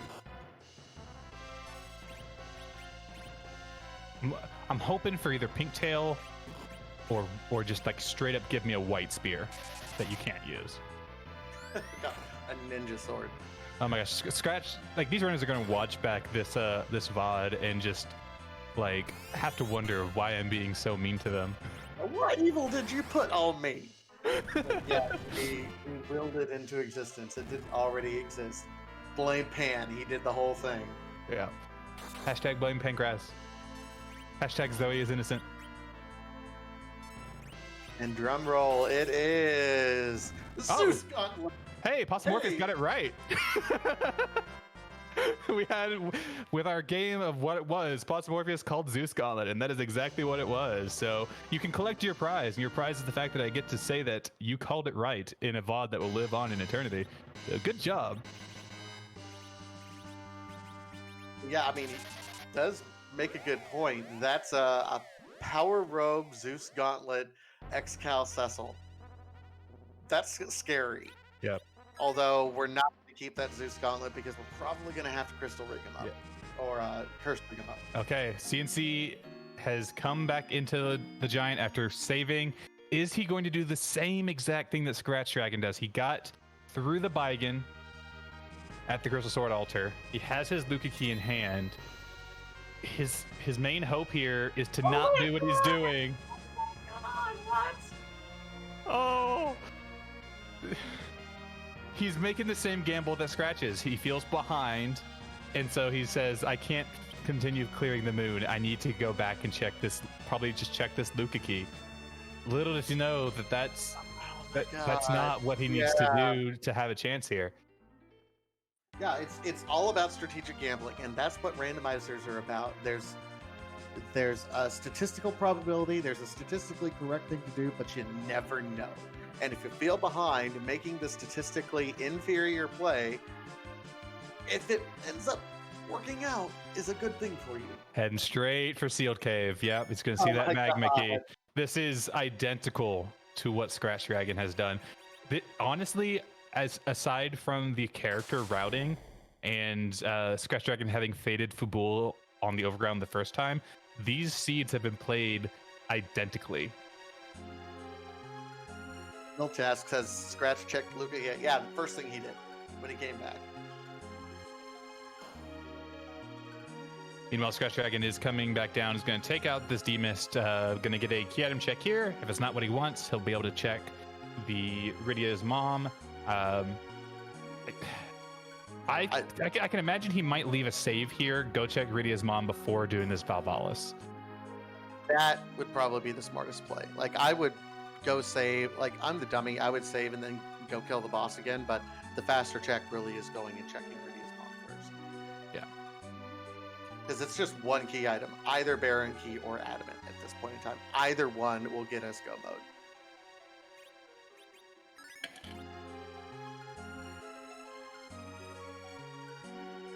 The chat is really rooting for everything to be gated behind that harp.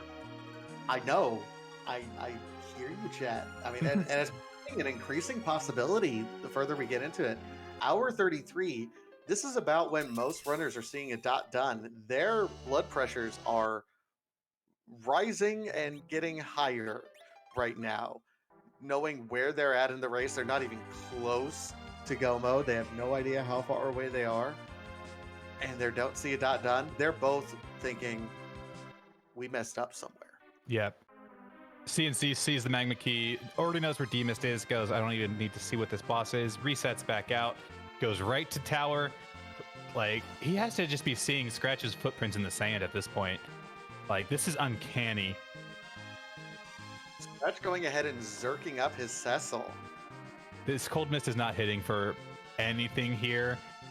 I can see this being, like, aside from the time you lose from the animation of the breath, he might also already have the HP low enough that he feels comfortable getting it done before she changes back. Awesome Morpheus makes a good point in chat. He says, the longer this goes through, the longer this chain goes, the more Coffee and Chocobo's higher levels in making up time on bosses helps him. So he's hoping for a long thing. Wow! Okay, this is just such a power-overwhelming seed. That is a crystal sword, ladies and gentlemen, and all the non-binary folks out there. That is Cecil's best weapon, a huge honkin' beat stick that has plus to a lot of stats. You can, with your Porum and this Cecil, you could take on Z with just those two characters if you play your cards right. That eliminates all that level game, all the level advantage that Coffee and Chocobos has. Until he gets the crystal sword, he's not going to be doing it. There's just no way to make up that damage. Yeah, that crystal sword is going to help immensely here on this Valvalis. He's going to easily be able to punch through this a good chunk of this physical evade, and going to be hitting for decent damage here. Does not still have the Aegis shield on, so did take that partial petrification, took the weak as well. Maybe Valvalis knows who the biggest threat here is.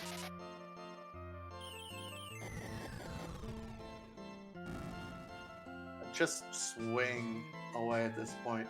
Meanwhile, CNC says, Kenyatta, what? Cast the white.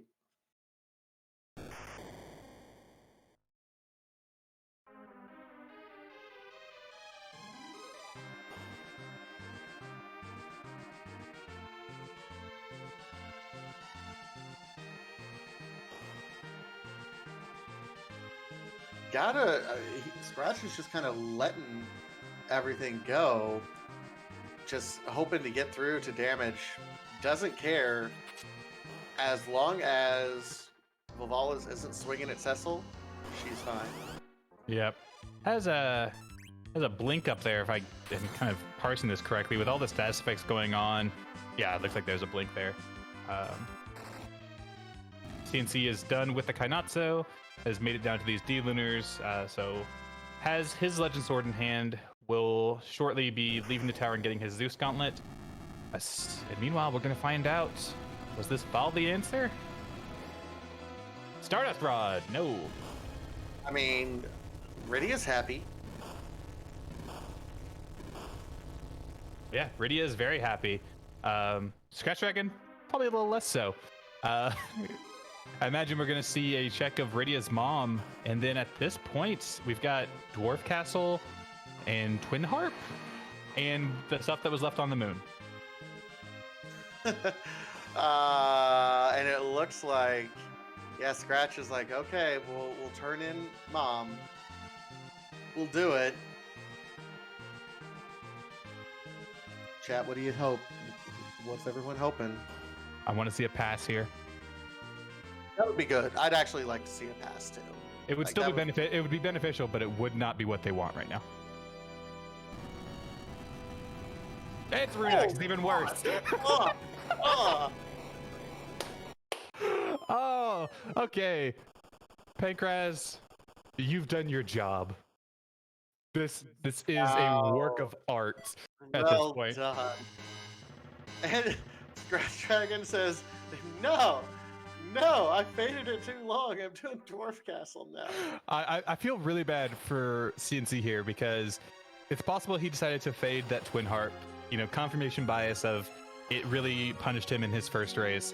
And if it ends up being the answer, he's just gonna, the seeds are gonna be coming at him from all directions. No, don't do Harp. Yes, do Harp. What am I supposed to do? What kills me is that CoffeeAndChocobos is doing the same thing. He's now going into the Fame Arch to do the same bosses. It's so weird with how open the seed got that they're just running over each other's footsteps. Yeah, I think I think Pankraz, I think you left your bottle of vanilla extract open. I can smell it from here with these dolls.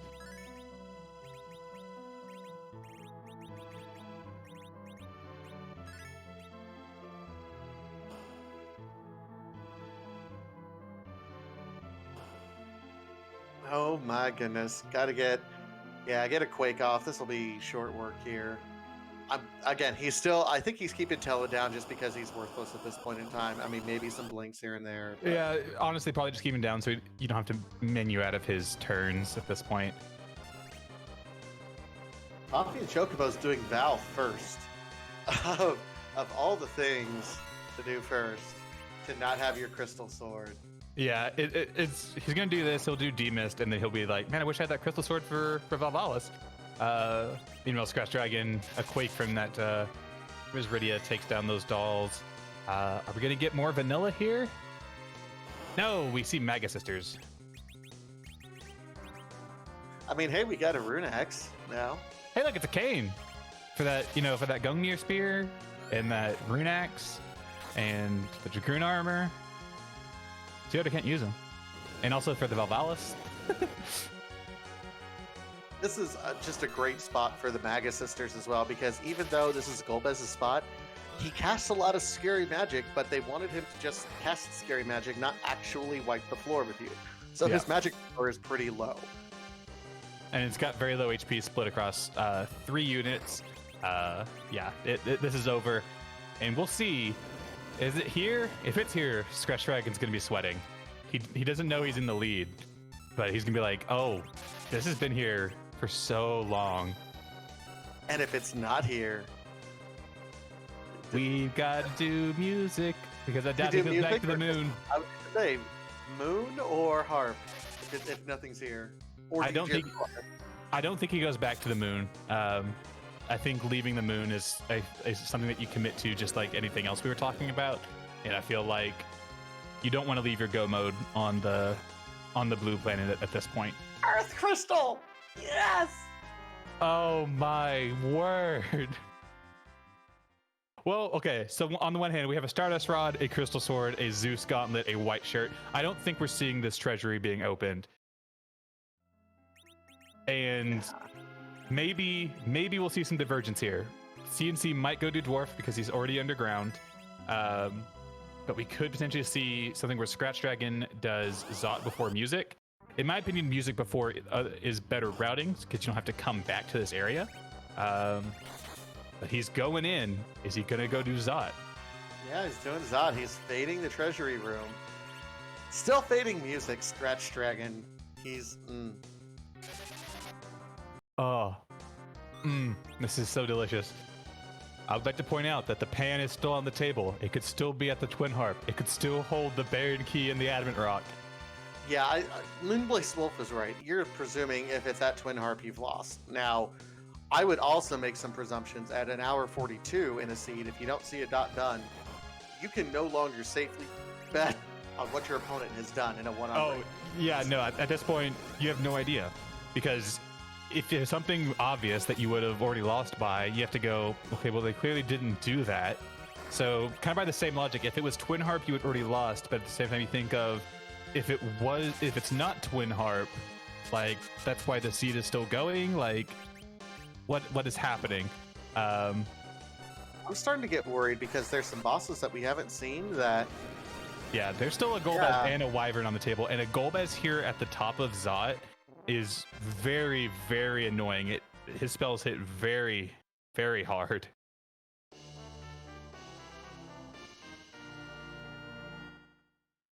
right, so there's that Crystal Sword for Coffee and Chocobos. Happy to see it. All right, is he gonna do Dwarf, or is he gonna go do some beautiful music? Cockatrice at an hour 43 minutes. Still doing work. You love to see it. You love to see it.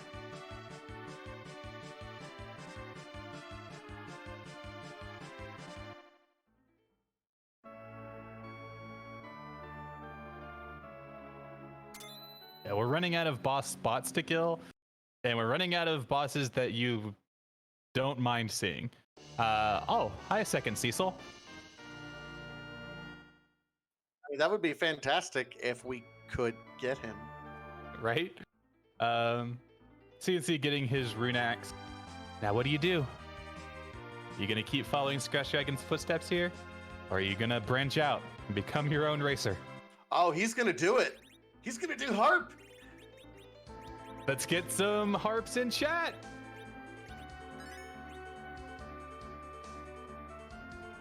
It's been so long, but we finally have Divergence. This could be the play. This could absolutely be the play, and it's a fantastic time to do it too. So, looking at this, if this so I'm gonna say if this is still Pan, but instead of it locking Baron Key Adamant, if it locks Adamant Pass, this is gonna be all of a sudden CNC's lose. After having been upwards of 15 minutes behind at the grind, this could be exciting. But we will see very shortly what key item is going to come from Zot, because the Rubicant that just appeared on the screen is now gone. I hope you didn't blink. Very quick. So we'll get an answer very quickly if the Earth Crystal was the answer. And even if it is the Baron Key, we still got to see him liberate Baron Castle. So CNC, if it ends up being, for example, the Adamant, then it's still a race at this point. I mean, we have two paths. Baron Key. All right. Go mode for Scratchdragon, but still has to liberate. So that is a decent walk, a couple bosses, and a cutscene. If this music check turns into the Adamant, we're basically evened up, with CNC having a bit of a level advantage. Again, the agility makes things kind of interesting, but I hope everyone is paying close attention, because this is going to get exciting. I'm going to stop talking, though, because we're about to have music.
right, so we get finished up. Coffee and Chocobos gets through the cutscene with the music. Wonderful Final Fantasy VII battle music, by the way. Meanwhile, Scratchdragon is. Adamant! Oh my god, it's a race! All right, both our runners are in go mode. After finally diverging, CNC opted to not do Dwarf into Earth, which led to the Baron Key. Instead, finally checking the harp, finding the Adamant Rock, putting him in go mode as well. Has to go turn in the Forge. Scratchdragon has to get through this cutscene, and then it's a foot race to Threemus to kick the butt. This is exciting. Yeah, a couple things worth noting. Again, Coffee and Chocobos has the higher levels. They both have effectively the same party, same equipment, more levels on Coffee and Chocobos. The only way that can hurt is with that Cecil. Scratchdragon, with the lucky play of the day, getting a curse string from a random drop, is the only way that we can manipulate Cecil's agility at this point. So, and yeah. Chat pointing out, if this is a pass in the pot, this goes back advantage of Scratchdragon, and it's a pink tail, so they're both gonna have to go to the moon and walk down the lunar subterrane. Oh man. This is just so hype. They're both getting simultaneous crystals, just almost side by side. Fanfare for Coffee and Chocobos there. I mean, at this point, it's a race to the moon. Where'd I leave my big whale? Where's the whale?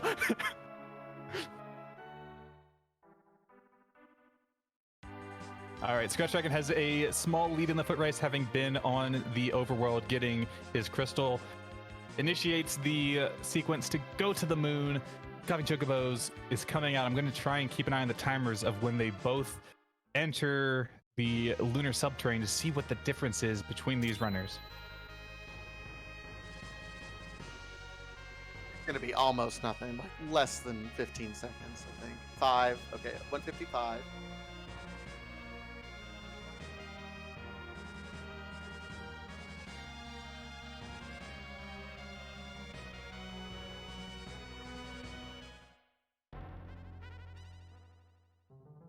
Yeah, we're looking at about a 20-second difference between these runners right now.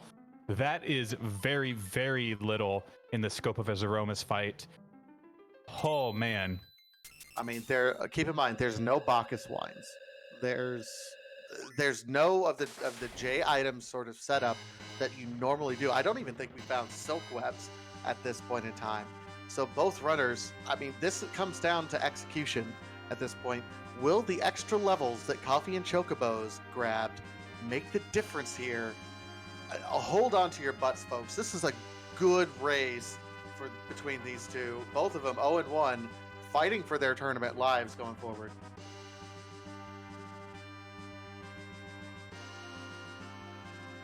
I'm speechless at the way that this race has turned around in the past 5 minutes. For the longest time, it seemed like Scratchdragon had this just huge advantage, and CNC following in his footsteps seems like he was destined to, finish that far behind. Eventually pivots to the harp and makes up all but 20 seconds of that time difference.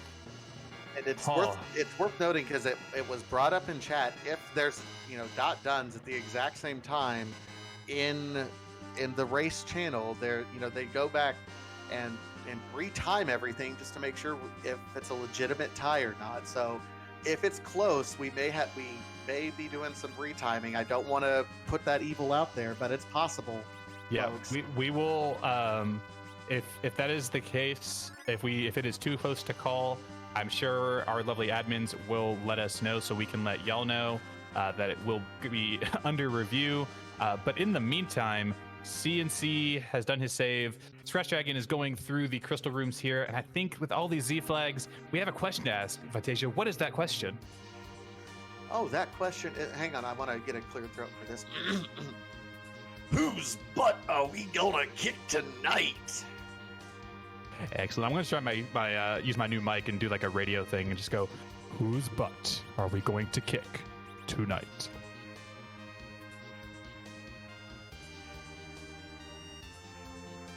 Meanwhile, Scratchdragon, of course, first to Z-Man.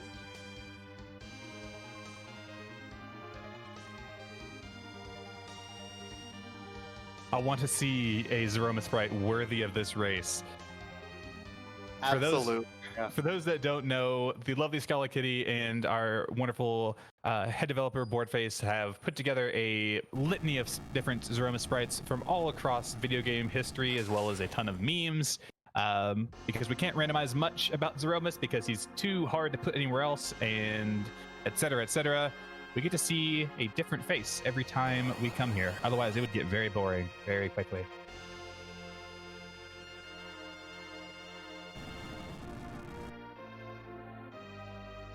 All right, and they start. So Crystal, first on Scratchdragon side, does look like his Porum has a Berserk queued up for his Cecil.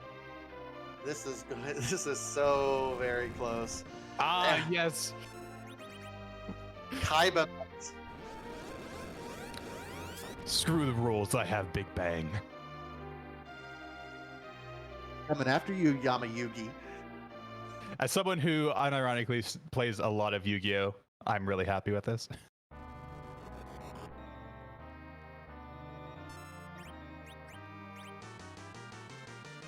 You're a third-rate racer with a fourth-rate team. Shoutouts to chat for that one. Oof. All right, so Zerks and Cure 4s are going out. Tella doing work while Tella still can. And was that just a direct nuke on CNC side? I think to get the initial nerf out, yeah. I think we had a similar thing on Scratchdragon side because I saw his Cecil hit a counter nuke, so.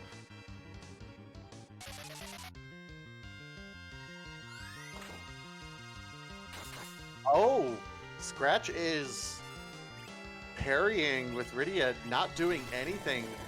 Gonna let the melee fighters do most of the work. That's an interesting strategy as close as it is. If CNC does solid hybrid strats, he'll be able to push more damage out. Yeah. Maybe make up that time. Loses his Rydia here from the Big Bang. So we'll see what he thinks here. It looks like Scratchdragon had a queued up slow from that Tella, not having a soak up at the start. Went for that. I believe he waited for the shake to try and get a nerf in. CNC doing the same thing. These are both fantastically high-level racers that know what they're doing.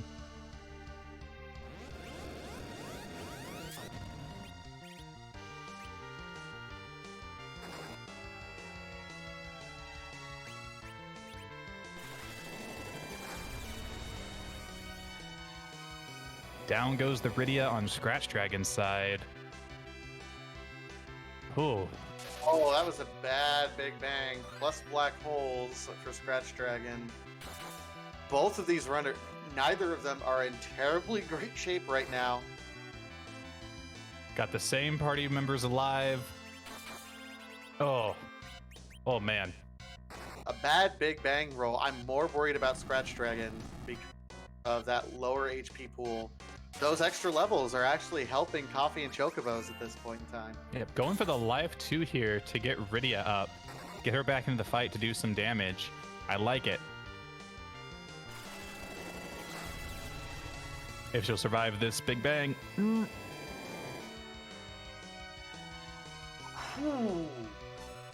That was close.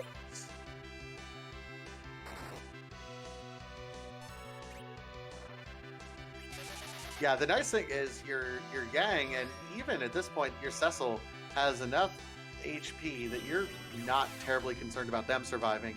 It's just your casters, and that's what you're really trying to get those counter, nerfing his Big Bang after his shake. That was a regular nuke on Scratchdragon's side, which tells me he's already in his phase 2. He's done 1 HP refill at this point. Yeah. Means he's past the 45,000 mark plus a direct hit. Oh, this is thrilling. This is going to come down to the wire, everyone, and all it's going to take is one bad Big Bang on either side at this point to really wreck either runner's day. CNC does have this Rydia up, throwing out some counter nukes. The animation time There's a debate to be had. Is it worth it for the 7,500 damage you're throwing out when your melee fighters could be swinging away? Porm goes down. Can you clutch it out? Is there a Meteo coming in? I mean, Crystal Sword Cecil still swinging away. There's a shake. Says Meteo on CNC. CNC, it looks like it's pulled ahead because that shake means, there's a reset. Reset on Scratch. Oh no! If CNC doesn't lose here, he's got it. Scratch! CNC with the come from behind victory. Oh man! And it is official in the race channel. Coffee and Chocobos does win with an official race time of 1 hour, 58 minutes, and 26 seconds. GG's, that's one for the books, folks. That is a capital G followed by a capital G. This was a fantastic race and a great way to start a wonderful day of free enterprise. For those of you that don't know, we have 3 more races tonight, all of them starting up in the next 30 minutes. The channel's will be going live in 15. So we've got you just primed for a night of hype table action. We're gonna see if we can be joined by CNC here. And I heard a badunk, so I think we have been. GG's, Coffee and Chocobos. Thank you, GG's. So that was one of the best races, I think, in this tournament so far. It was so close between you guys. I gotta ask, first of all, talk to me a little bit about your early game strategy, because it looked like you faded every character until you kind of knew what team you wanted, and that seemed to make some early fights a little bit more difficult than they needed to be. My early game strategy was I like to find either a good solid black mage like Palom with a good way to get him some early levels, or a Sid or a Kayn. And the best I could dig up was Iridia and a whole mess of green caped small white mages that I will neglect to mention because I took one, and that's the one that I was required to take.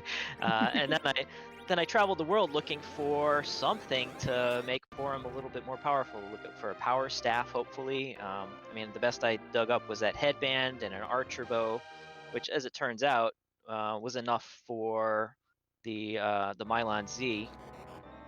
And I took that Rydia hoping that there was something nice on Hobbs, and it was just the Cockatrice summon. Just the Cockatrice summon. That summon put in a lot of work on both sides. Yeah, so I have one big question here. Early on in the race, when you had to go down the hook route, you had the Twin Harp. Ultimately, we now know it was not the Magma Key.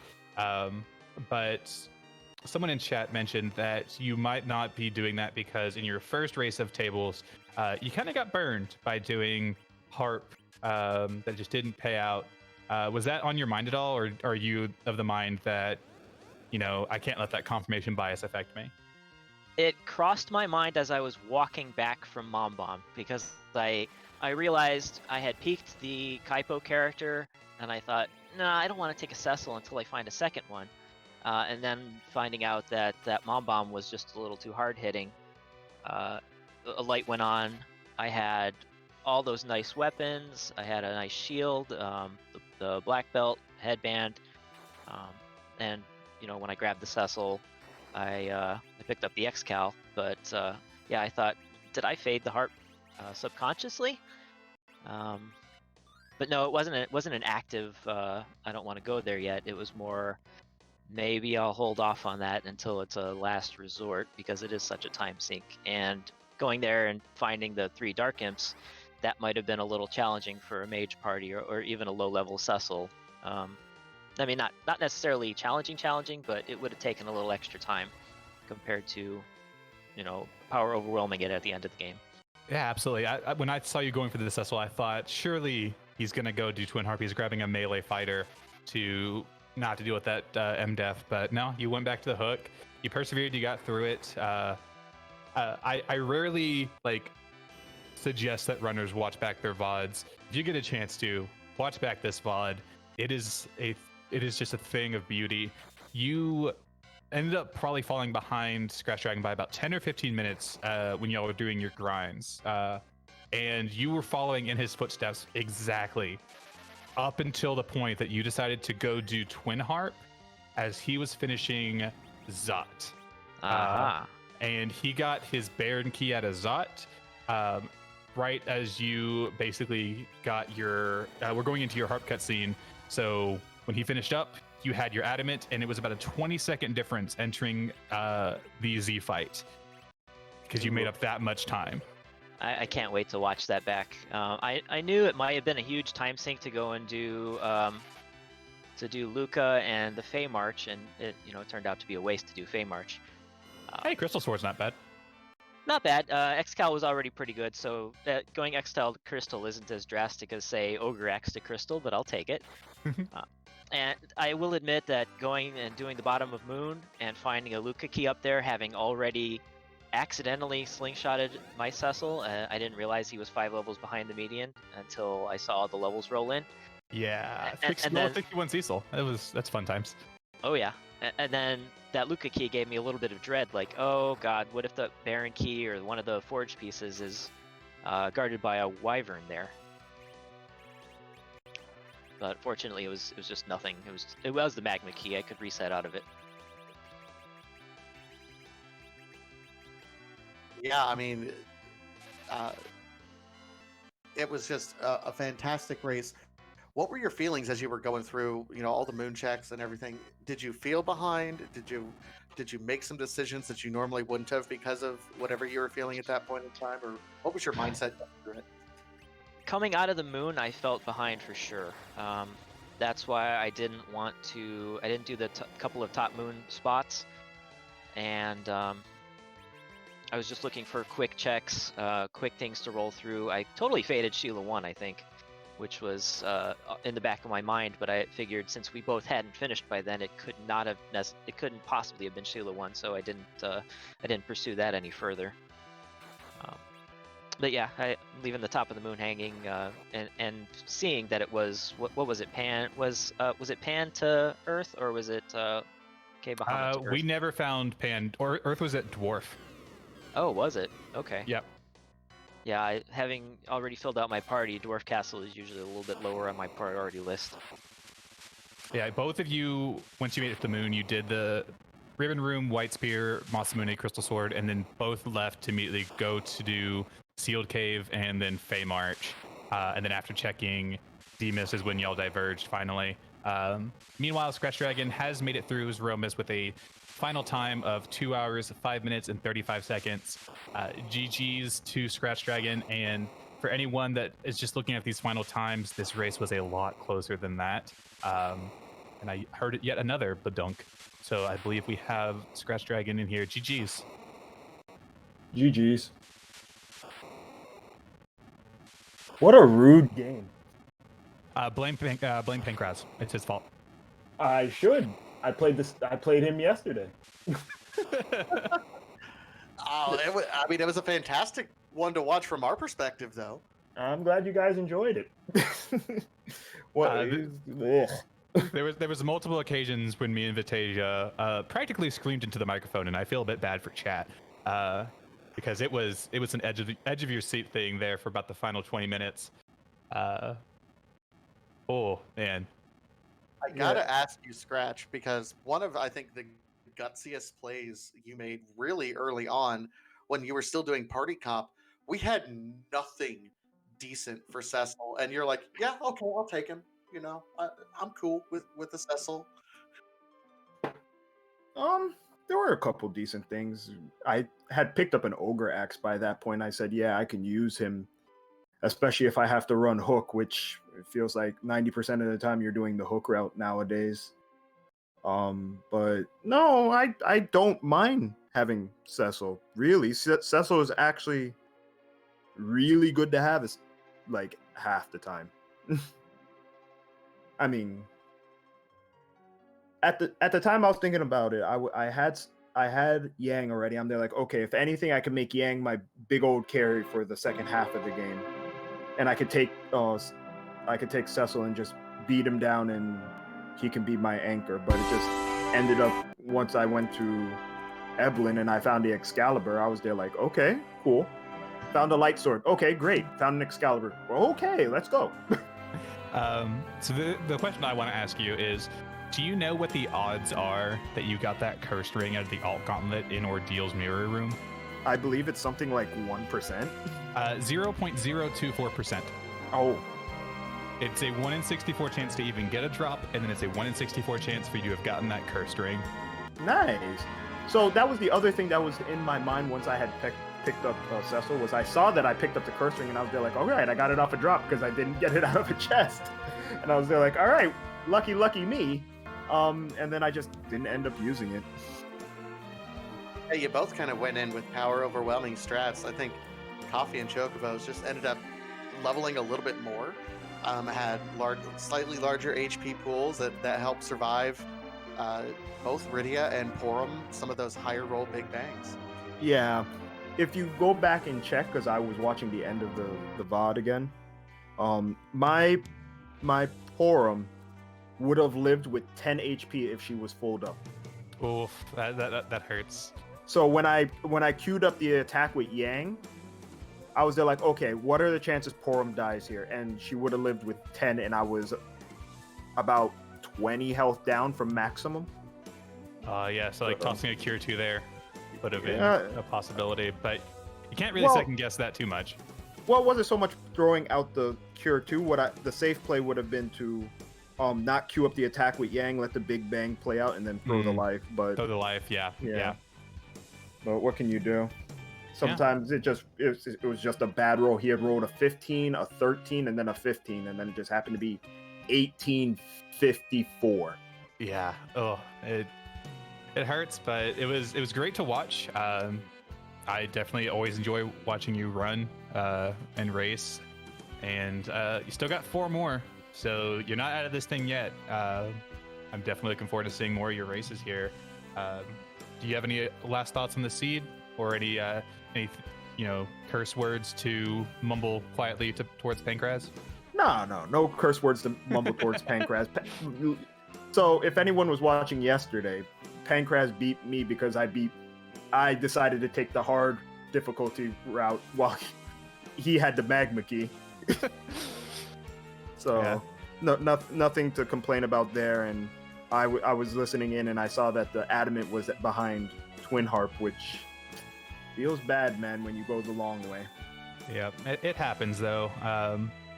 Well, before we go on any further, I do want to mention that we have actually run up basically right up next to the next round of races. So here in just a little bit, we'll be switching over to another broadcast team to take over for another race. I actually have those notes here somewhere. I have them up as well. Okay. Cool. Yeah, we have on this channel, we have Lockie Cole Live versus Silverfire. It's going to be here. Your commentary crew is Bad Karma and Chief Launcher. Over on RPG Limit Break is going to be Moonblaze Wolf versus Flurry. And you have Nitsky and Invenerable making the call on that. And then on Randomania Prime, we have Os Creedwin versus Zyrak. Rexroll and Smapety are going to be on the horn for that one. Just absolutely great matches, no matter where you go. So stick around. The free enterprise is just getting started. Yep. Just a small programming note there. It's going to be Motos instead of Inven on comms. Inven's going to be tracking that race. They did switch. But I also want to mention that if you're interested in these 2 runners that we just got through watching, Scratchdragon, I believe you're racing tomorrow against Invenerable. And then CoffeeAndChocobos' next race on the schedule currently is the day after tomorrow against Frostbite 3030. So there's more in store for y'all very soon, and more in store for the community in general coming up here in a few short minutes. Any last thoughts from you, Vitasia? No, this has just been one of the absolute hypest races of the tournament so far. I strongly encourage all of you guys, there's so many clippable moments. It was such a close race, all things said. I encourage both of you to go watch it and then spread this far and wide. Tell all of your friends they have to watch this one.